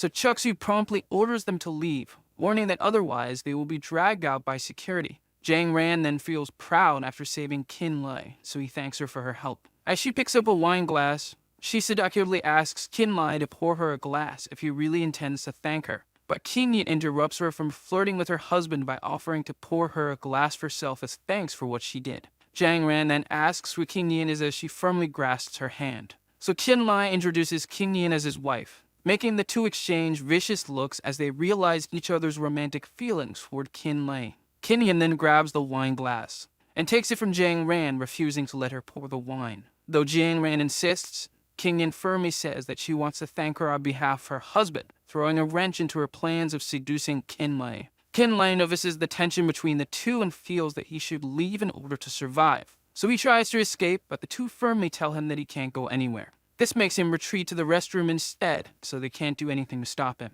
As he heads toward the restroom, feeling troubled by the two women, Chuksu interrupts his train of thought by jokingly saying that Kim Lee actually has a fear of them. He explains that he really doesn't understand why both of them are antagonizing each other. So she teases him by saying that it might be because he is too outstanding, making him shake his head in disapproval. Kim Lee changes the topic and tells her that he has something to give to Jian Jun. He then hands her a drive and asks her to request Jiang Jun's help in finding the people inside the flash drive. He adds that the identities of the people on the drive are confidential and important to him. So Chuk-sui thanks Kim Lee for trusting her and tells him that she will do as he asks. Then she proceeds to tease him by asking if he is going to return to the banquet, to which he answers that he will go back after a few minutes. After the meeting, he and his wife head home using their newly bought car. Kim Lee asks Xinyan what she talked about with Jang Ran for so long. She answers by saying that Jang Ran was talking about how Qin Lai messed with her, to which he firmly denies and tells her not to believe it. Kim Yin then admits that she was joking and that Jang Ran only mentioned that Qin Li owes her a meal, while hiding the fact that she also knows Jang Ran has a crush on him. He then explains that the young miss of the Jiang family came to Yancheng to meet her friend, but he didn't expect things to turn out this way. Kim Yin tells him that she also heard that from Jang Ran, and that Jang Ran asked her to come on a business trip to Jiangchen. Qin Li asks her what she wants to do about the offer, and she answers that she is not yet sure but believes it could be a good business opportunity for them. He then tells her that he is also not yet sure what to do. This makes King Yin question him on what his plans are, and if he can accompany her to Jiangchen, to which he replies that he will go with her if she wants him to after finishing his work at the clinic. As they arrive at the villa, they spot Zitten sitting on the porch, playing with her phone while eagerly waiting for them to return. Zitten notices them arriving and goes to greet the two. After that, they all go inside the house. Zitten is impressed by the luxurious villa her brother-in-law bought and couldn't believe her eyes. This causes Kim Yin to lightly hit her on the head for calling Kim Lai without honorifics, as he pours them a drink. Zitten goes to him for help and finally calls him brother-in-law, making him happy after all those years of being addressed rudely. She then revels in his completely new and luxurious lifestyle and asks him how he was able to afford it, to which he replies that he found a good job. He also asks her why she came to see them, causing her to remember that she originally came to ask him for something. She reminds him about his promise to accompany her to the sorority in a couple of days and says she has been looking for him the past few days, but he had been busy. Qin Lai remembers the promise and thought she was only joking before, so she asks if he will really go with her, worrying that the bullies might decide to retaliate. He then advises her not to go, but she firmly refuses, saying that she can't keep hiding like a coward. Kim Gin also steps in and tells him that he should honor his promise to her. So Qin Li finally agrees, unable to find an excuse not to go. Zitten pouts after seeing his dejected attitude as her sister tries to cheer her up. She then mutters that Qin Lai didn't mind going before, feeling a bit sad while secretly thinking to herself that she's acting crazy. Qin Li tries to cheer her up by asking her to help with cooking, to which she enthusiastically agrees, successfully cheering her up and even requesting pork ribs for dinner. A month passes, and the time finally comes to go to Jiangcheng. Qin Yin waits for her husband outside the crowded clinic, while Qin Lai is inside observing Liang Qing doing her chores, debating whether to discuss the matter about her comrades with her. He tries to initiate a conversation, but she suddenly cuts him off by asking what will happen to the clinic after he leaves. So Qin Lai tells her not to worry since famous Chinese doctors will take care of the clinic in a few days. He also tells her that he has asked someone to look for her comrades and that he will inform her right away if he receives any news about them, causing Liang Qing to thank him for doing so much for her. Qin Lai then hands her the keys to the villa for her to live in after he is gone and promises to take her to Jiangcheng as well after he finishes his preparations. She refuses to take them, feeling indebted, but he insists on giving her the keys, saying that he treats her as a friend so he isn't owed anything by her. Jang Man calls out to him from outside, saying that they should go, otherwise they might miss their flight. So Chin Li proceeds to leave and tells her to call if she ever needs anything. She waves goodbye, feeling hopeful after hearing his kind words. And so the couple travels to their new villa in Jiancheng, as the movie company brings their furniture and belongings inside the house. They welcome Jun Jun into their new home, who congratulates them for finally moving there. Qin Yin thanks him for taking care of their move to Jiangcheng, to which he humbly responds and tells her that it was the least he could do for Qin Lai, whom he views as his brother, and that they are also partners with the Jiang group, so they shouldn't worry about the small stuff. Qin Lai tells him that they will be in their care, making Jiang Jun chuckle at his politeness, and ask him to speak casually since they are now brothers. As he wraps his arm around him, Jiang Jun mentions that he has an appointment with one of Qin Li's peers, and wants to introduce them to each other. So Qin Lai tells his wife that he has a meeting to attend, to which she replies that she will take care of organizing the house in the meantime. Both Jiang Jun and Qin Lai then head out for the meeting. After arriving at the Ming Palace, Jiang Jun informs him that the person he will meet is a highly educated and famous doctor in Jiangcheng who recently opened a big medical clinic. He adds that he planned to introduce them since Kim Lee wanted to open a medical clinic in Jiangcheng. But he mentions there might be a problem, to which Qin Lee asks what it might be. Jiang Jun tells him that the famous doctor was pursuing his sister and was rejected because of Qin Lai, leaving him confused. He then explains that Jan Ran boasted about Qin Lai being her idol, so the doctor has high expectations for him. They enter the meeting place and find Jiang Jun's sister and the famous doctor inside. Jiang Ran promptly greets Qin Li after they enter.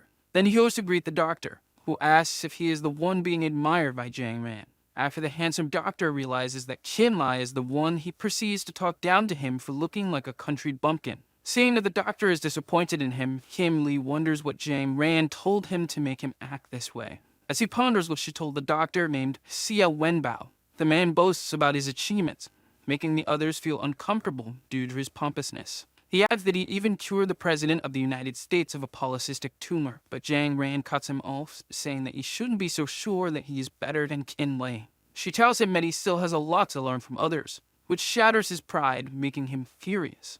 But a ring from his phone suddenly interrupts him. So he angrily schools the person on the phone for calling him on his day off. But the person on the phone informs him that the patient in room 903 is in a critical state and urges him to come, so he prepares to leave immediately. As he bids farewell to the Jiang family, Jiang Ran stops in for a moment, asking if they can come with him so that she can show off Qin Li's medical prowess. She doubts his ability, but Jiang Ran convinces him by stating that she will be impressed if he manages to handle the situation by himself, otherwise he shouldn't bother her anymore. Qin Lai is taken aback after realizing that he is being used to get rid of Dr. Xia, and he is unable to do anything about it, so he simply complies. They then go to his massive clinic, where Dr. Xia promptly asks his assistant if the patient took the medicine he prepared. The nurse tells him that the patient seems to be dying, which triggers the gangsters around her. A big man that looks like a gorilla shoves the nurse away and approaches Dr. Xia. Afterward, the other gangsters swarm the doctor as he yells at them to stop. The gorilla man then shouts at him for letting the young master's health deteriorate like that. He grabs his collar and gets mad at the doctor for breaking his promise of curing the disease while Xia tries to defuse the situation. But the gorilla man doesn't listen and simply attacks him, saying that he will teach him a lesson for his lies. Before his attack reaches, he is stopped by none other than Qin Lai, who tells him that if he beats him up now, it will be bad for his young master since there will be no other doctors around to examine him. The gorilla man also shouts at Qin Li, assuming he's a friend of the doctor. But Qin Li simply ignores his words and says this is an opportunity. The gorilla asks what opportunity he is talking about, to which Qin Li states that the patient's condition is not yet final, so it would be better for the doctor to examine him first. After hearing his words, the gorilla realizes he has a reasonable point, so he lets go of the doctor. Dr. Xia feels a bit humiliated after being unable to fight back in front of Qin Li. But the gorilla man interrupts his train of thought and threatens to beat him up if he doesn't check the young master properly. And so they head into the patient's room as the gorilla man watches. Kid Ali takes a look at the patient and realizes that the man's illness is quite complex since he cannot sense vital energy from him and feels that something is missing. So he takes a closer look at the dying man. Meanwhile, Xia feels nervous checking the patient due to the big gangster standing behind him. He tries to calm himself down, pumping himself up, thinking that he has done this before. But Qin Lai suddenly speaks up, startling him. So Xia schools him for suddenly frightening him. Kinlai then stops his hand, informing him that he might kill a patient if he continues, pointing out a lump in the patient's neck, which he promptly shows the others. Dr. Xiad is taken aback upon seeing such a big lump and mistakenly believes is a tumor. So he tells them that they have to replace all the internal parts involved. As he continues speaking, the patient suddenly groans in pain. Kinley prepares something while the gorilla man shouts at Xia, who tells him that the patient cannot be saved anymore. But Chinley believes otherwise, so he tells the two to help him hold the patient's limbs. Both the gorilla and the doctor disapprove of his plan and continue to whine. So Chinlai shouts at them to shut up and just do what he says. And so he begins treating the patient, even as the moon rises in the sky. As he skillfully pricks the important pressure points to cure the disease, narrowly avoiding the points he shouldn't pierce, he remains fully focused in order to heal the dying patient. After some time treating the young master, he finally manages to get him back to a stable state and tells the others that the patient will wake up in a few minutes. Afterward, he will just need some medicine to fully recover. Dr. Xia is shocked upon seeing the result of Kinley's treatment after realizing the patient's health is finally back to normal. As the patient opens his eyes, he calls out to Mr. Kong, who is crying at the sight of his master finally recovering. Kong then tells him that they are currently at the Jiangxing hospital, and that Xinlai was the one who saved him. The young master calls him Master Qin and asks what he is doing there, as he seemingly recognizes Qinlai. Qin Li asks why he called him by that name.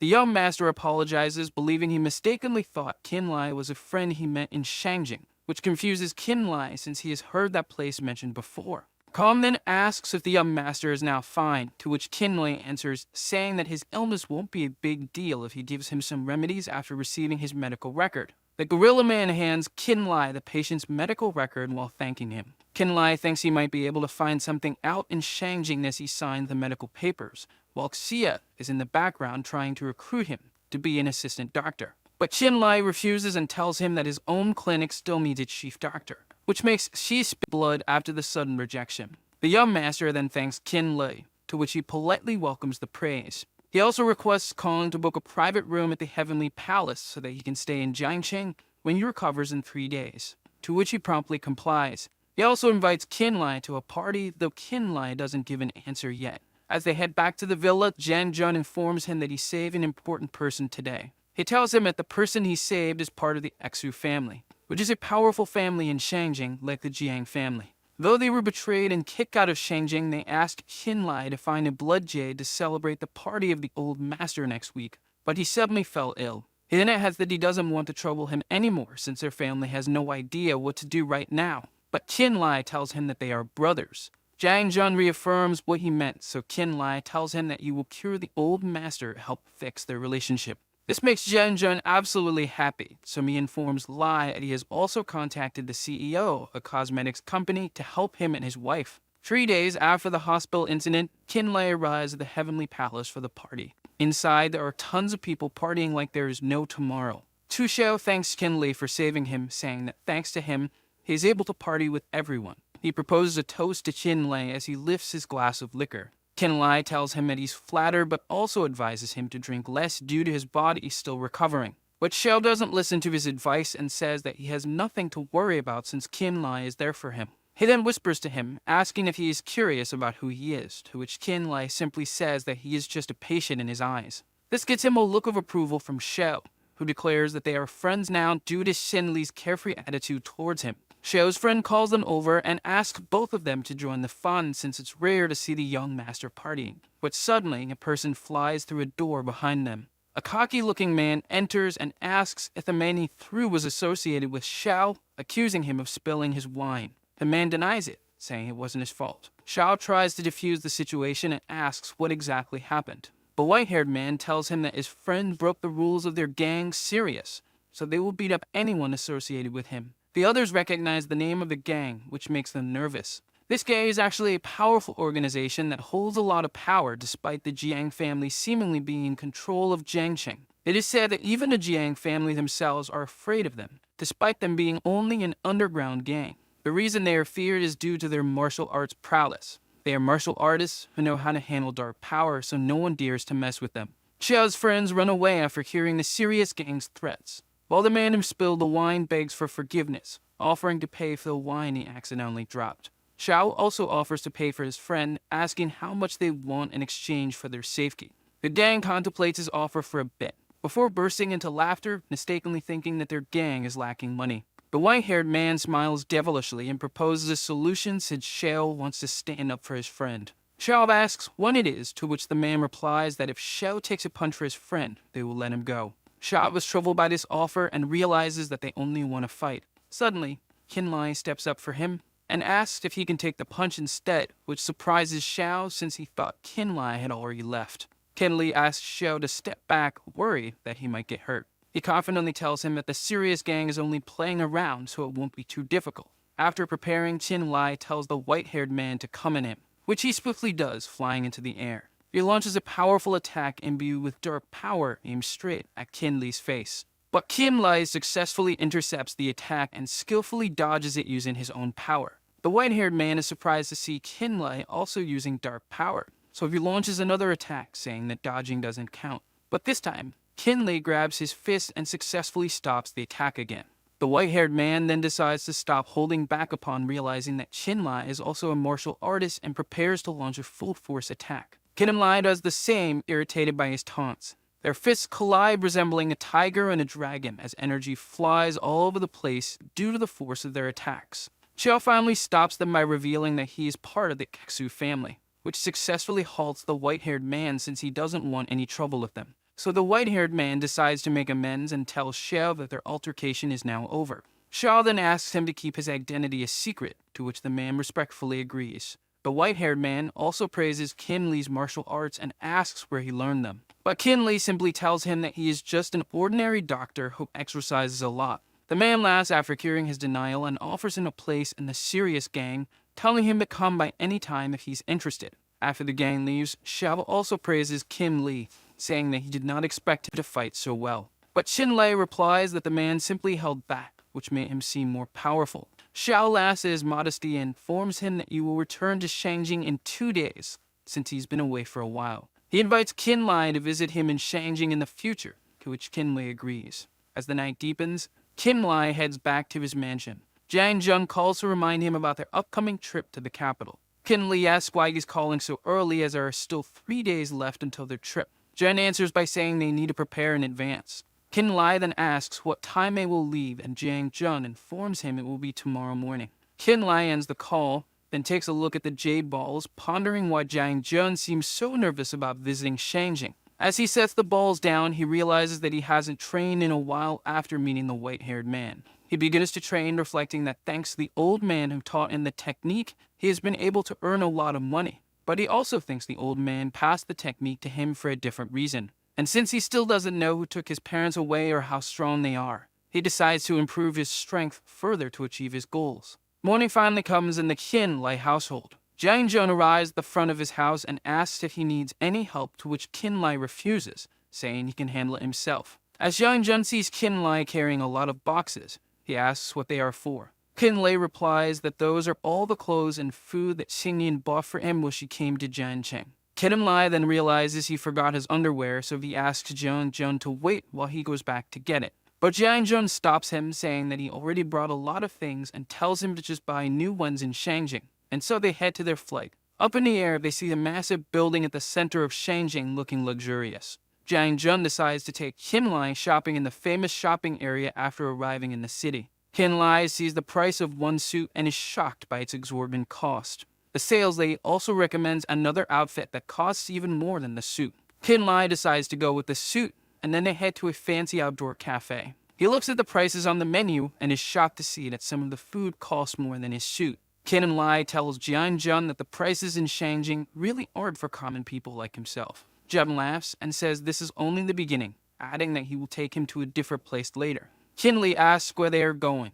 When night finally comes, they head to a fancy-looking billiards bar. As they walk inside, a lightly dressed girl greets Jiang Jun after recognizing him. He asks the girl if there is an available spot for him and his guests, and she guides them to it. The girl carefully observes the two as they grab their cue sticks. She then discreetly calls someone named Zhu on her phone after they go out of sight. Meanwhile, the two enjoy a game of pool as Qinlai hits the cue ball and successfully manages to pot a strike ball. Jiang Jun is surprised to see his skills, especially since he knows Qinlai hasn't played before, but Kin simply tells him it was just because the game is fun. Jun doesn't quite believe it since he lost the first 30 games and asks for a rematch, but Chinlai tells him they can play some other time since they have to attend a birthday party tomorrow. This causes Jiao and Jun to let out a sigh. Kid Lee asks him what's wrong and Jun answers that he's afraid to go back because of the birthday gift tomorrow. Lai then asks if someone blocked him from attending, to which Jun affirms. In the past, Jun's father was framed for a car accident that injured a member of a large family, leading to their family being ostracized. Even though the person who framed Jun's father was eventually caught, they still didn't get a chance to explain the situation to the old master in person. Jun then asks Lai to find a chance to see what's wrong with the old master. As Lee agrees to help, a door suddenly opens. A group of people comes in, led by a red-haired man who seems to have a grudge against Jiao and Jun. Jun recognizes the man as Zhao Sui and becomes a bit nervous. Zhao tells the police director named Liu, who came in with him, that the two are causing trouble and destroying private property. The corrupt director orders his men to arrest them for interrogation.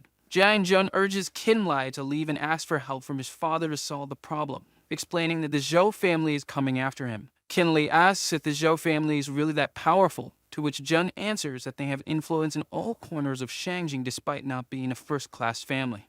Lai then asks how they compare to the Xu family. Jun answers that even though the Zhou family is powerful, they are nothing compared to the strength of the Xu family. He then asks why Lai brought up the Xu family, and Lai reminds him that he saved someone important in Jiancheng. Lai decides to call that person to resolve the situation. Zhao Sui laughs at his effort to ask for help, thinking Lai is just a newcomer in Shangjing. As the night goes on, the police and Zhu wait for the person Lai called, but the director suspects they're only stalling for time since it's been half an hour. Zhou taunts Zhao and Jun, making fun of him for using such dirty tricks. He boasts that his family has never been afraid of anyone, and that even the Xu family fears them. At that moment, Kexu Xiao arrives, having heard the man's words. This surprises Zhao, as Xiao is known as the Little Panther of Shangjing, and it wouldn't be wise to offend him.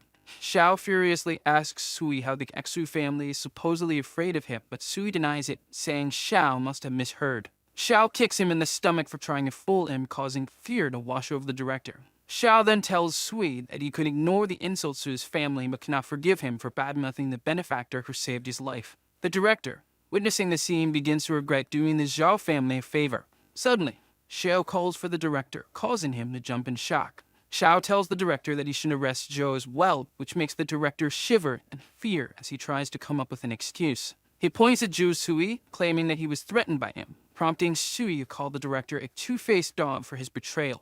Xiao kicks Sui again and schools him for speaking out of turn. He then tells all of them to scram, warning that this will be the first and last time he lets them go. They all flee in fear. Once the dust settles, Lai introduces Kazu Xiao and Jun to each other, and they have a friendly conversation. Xiao asks Lai when he arrived in Shangjing, to which Lai replies that he only arrived today and couldn't call earlier. He also thanks Xiao for his help. Chu Xiao asks them to stop being polite and inquires about the reason for their visit to Shangjing. Lai explains that he came with Jiao and Jun to attend the old master's birthday and to check on his illness. Xiao tells him that the old master is indeed sick, but there's more to it than that. And so the time came for the Jiang family to hold a birthday party for the old master. Both Jiao and Jun and his father arrive at the party and make sure that they have their gift ready. Kid Lee follows along as Jun tells him that they will try and enter the party. At the other side of the venue, an extravagant-looking member of the Jiang family is greeting the visitors. He spots Jiao and Jun in the distance, who is giving a gift to the family. So he arrogantly calls out to him, which irritates Jun. The man named Jiang Ziyang pompously tells him that he shouldn't bother giving a gift since every year before he has given low-value items. He then proceeds to mock him, assuming that his gift for this year is also trash. This makes Jun angry, but he cannot do anything since Ziyang is the sum of the family head. The bystanders hear the commotion and start gossiping about Jun's father, further irritating him. Lai steps in and tells Ziyang to see what they brought first before he starts yapping. But Ziyang brushes it off, stubbornly assuming it is only trash. Then a fancy-looking guest spots the jade that Lai brought, so he comes closer to take a look, which attracts the attention of the other guests. After the esteemed guest inspects the jade and realizes what it is, they shout that it's a rare rainbow blood jade, which shocks the other guests in the venue. This causes swarms of people to try to buy it from Jiao and Jun, since Ziyang didn't want it earlier. Zhang Ziying sweats profusely after realizing the worth of Zhen's gift, so he tries to repair the situation by telling the other guests that he was only joking earlier. He then says that the Jiang family will accept the gift as a token of appreciation, contradicting what he said before. Zhang Zhen asks if they can come inside, to which Ziying replies that they can, but only if they leave the jade with them. Inside, the palace is filled with various traditional decorations. Zhang Zhen walks around pondering the dishonesty of the Jiang family in Shangjing. This causes his father to smack him in the head, warning him that they'll get into trouble if others hear his words. They then go on to greet the head of the family, while Qin Lai stays behind to wait. He takes a seat among the groups of people socializing and reflects on the complexity of the Jiang family's position in Shangjing, realizing that each family member is a big figure in their respective industries. He realizes it won't be easy for Zhang Zhen and his family to return. Suddenly, a voice calls out to him from among the crowd. It's Xiao, waving at him from across the venue. Qin Lai gets out of his seat to approach him and asks why he's there. Xiao answers that his family has some cooperation with the Jiang family, so he was sent along with his big brother. He then takes Qin Lai to meet his brother and sister. They arrive in front of the Exu siblings, and Xiao begins introducing Qin Lai to them. His beautiful sister, Exu Xiu, asks if he is the doctor who saved her little brother's life. Qin Lai introduces himself, confirming her question. Xiao then introduces his eldest brother, Kachu Chine, who looks like an esteemed military man. Qin Lai stares at him, catching Kang's attention. Gang asks if there's a problem with his face for Qin Lai to be staring so intensely. Qin Li apologizes and explains that it's just a habit, meaning no offense. Kang then asks if he thinks he has a disease as well. Qin Li guesses that Chang recently returned from a mission, which Fang confirms and tells him to continue.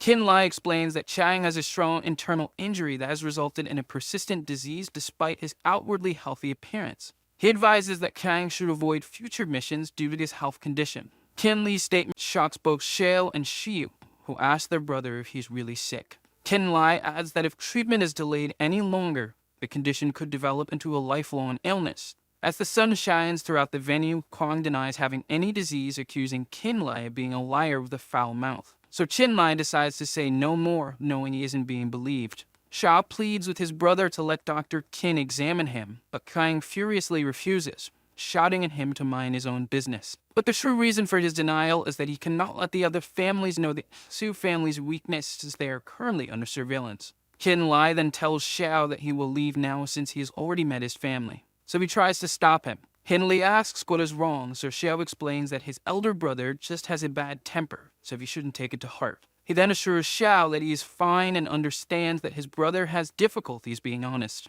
Xiao thanks him for his understanding as he leaves while suspecting that his elder brother really has a disease. Qin Li walks around the venue while wondering why Zhang Zhen is taking so long and is slightly worried. But he suddenly feels something out of place, so he looks toward where the feeling is coming from and sees a strong evil aura emanating in the distance. He heads to the place where the aura originates and is shocked to see that such a thing was hidden deep inside the Jiang family mansion. Before entering, he notices that there is a dead rat hanging outside the door, which is locked with evil spiritual power. He peeks through the window to see what's happening inside, and is shocked to find out that there is a person being covered in the evil aura. So he quickly opens the lock and enters while covered in his own energy for protection. As he steps into the room, a strong evil spirit suddenly attacks him. So he takes a defensive stance and pulls out needles charged with his energy, before throwing them at the evil spirit, making some of the evil aura dissipate into thin air. He realizes that the aura inside the mansion feels eerily similar to the one at Zhang Ran's hotel,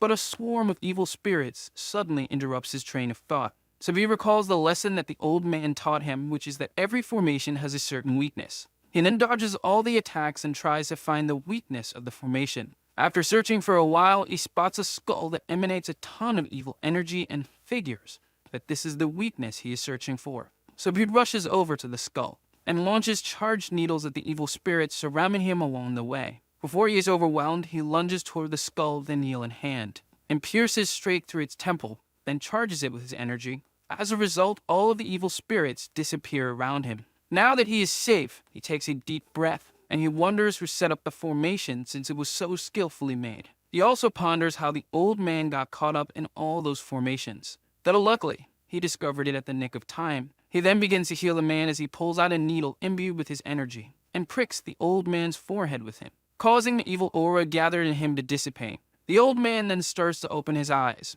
and asks who the man in front of him is as Kin Lei is relieved that he woke up. He then introduces himself as a doctor who came to the birthday party, which causes the man to realize that he almost died at his own birthday party. Kin Lei then asks if he is the head of the Jiang family due to his words as the old man ponders how he has been betrayed by the people he chose himself. Li asks what he meant, to which the old man tells him that it was his son's fault that he ended up in this situation. Kin Lei then informs him that Jiang Lim and his family entrusted him with the old man's treatment, making the man realize their efforts. Though he also realizes that they want to be returned to the main family in exchange for curing him, to which Kin Lei cannot deny. As the sun shines down in the beautiful palace, Kin Lei helps the old man sit upright as he tells him that he also wants Jiang Lim and his family back. But with his condition, he wouldn't have much power to influence the other family members. Kin Lei looks closely at his legs and notices that they have been damaged by an evil aura, so he decides to use the third part of the Fuxi Niels method. He then tells the old man that he can help him regain basic consciousness. The old man's eyes light up with hope and ask him if he can return to normal, to which Lai tells him that he can't, which makes him slump in despair since he has been searching for a cure for so long that even famous doctors can't do anything about it. Kin Lei clarifies that he can't turn him back to normal, but he can help him be able to move around like a normal person. He also asks the old man for a bet, where if he heals him, then Jiang Lim's family can return to the main family, and if not, he himself would do whatever he orders him to. The old man is intrigued by his proposal and agrees to his bet. He also adds that if he wants to return Lim's family, then he still needs to do something else. And so time passes after their talk.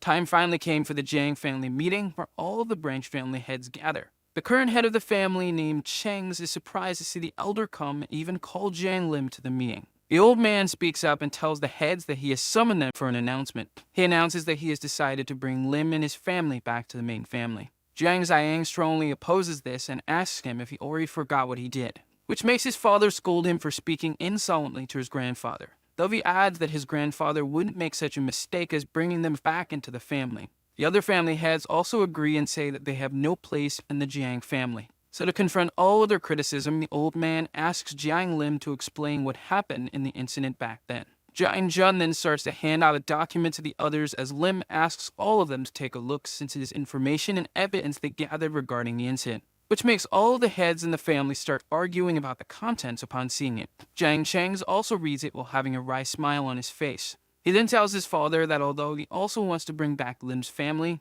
the elders seem to have doubts about it. Kin Lei starts to speak and tells them that there is a document that he forgot to show them. Ziang shouts at him for interrupting the meeting despite not being part of the family, but he replies, saying that he is only handing a document from Jiang Jun to the head of the family. Chang seems intrigued and agrees to receive the document. His reaction seems to take Kin Lei aback for a moment. Chang also tells him that outsiders aren't allowed in the meeting and tries to kick him out, but his father stops him. He then stands up while saying that the Dr. Kin Lei is his special guest. Jiang Chang is surprised to see that his father can stand up, which makes his father ask if he wants him to be in a wheelchair all the time. Chang becomes a bit flustered after hearing his father's words, while denying and saying that he is glad that he is finally cured. His father then whispers in his ear that he knows what he has done and to just look at the document without any fuss. Kin Lei hands him the documents, which makes Jiang Chang incredibly enraged after mistakenly thinking that the old man was only pretending to be sick all this time.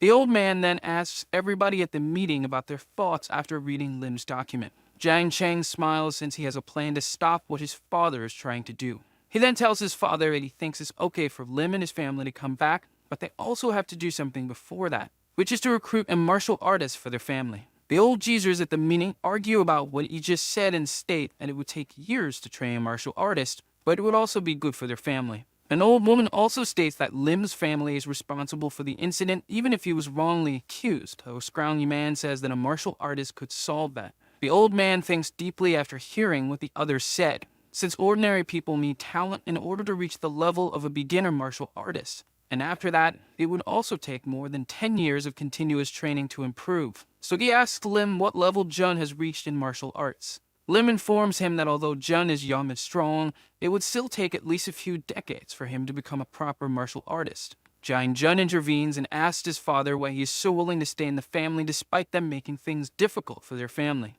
Cheng and his son are happy after hearing his words and tell them that they can't blame them for not letting them come back since his son already gave up. Lim also starts to give up, saying that it might not be possible for them to return to Shangjing in this life. After the meeting, Jiang Lim says while sipping tea that he didn't expect the old master to make the condition of becoming a martial artist even harder. So Jiang Jun asks his father if there is anything else they can do besides becoming a martial artist. Ken Lai hears his worries and wonders if the people from the serious gang are the ones they are referring to as martial artists. So he asks if they have heard of the gang. Jiang Jun is shocked after hearing the name Serious Gang and asks how Xin Li knows them. He explains that he has fought them before in a bar, which makes Jiang Jun and his father shocked, and they ask if he is okay, since they are all martial artists. Kin Lai tells them that if something had happened, he wouldn't be in the room right now, so Jun lightly pats his head out of worry. Jiang Lim suddenly stands up and asks if he is a martial artist, considering that he managed to fight off a serious gang.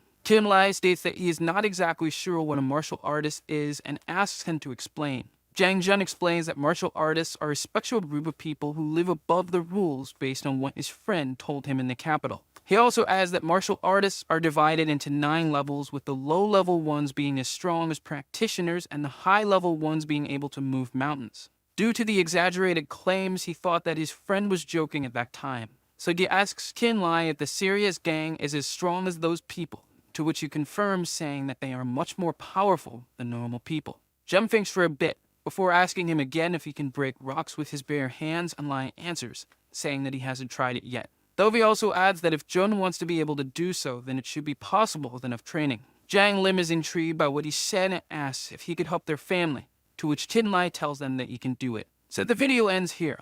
If you don't want to miss the next part, activate the notification bell, and see you next time on Tob's channel.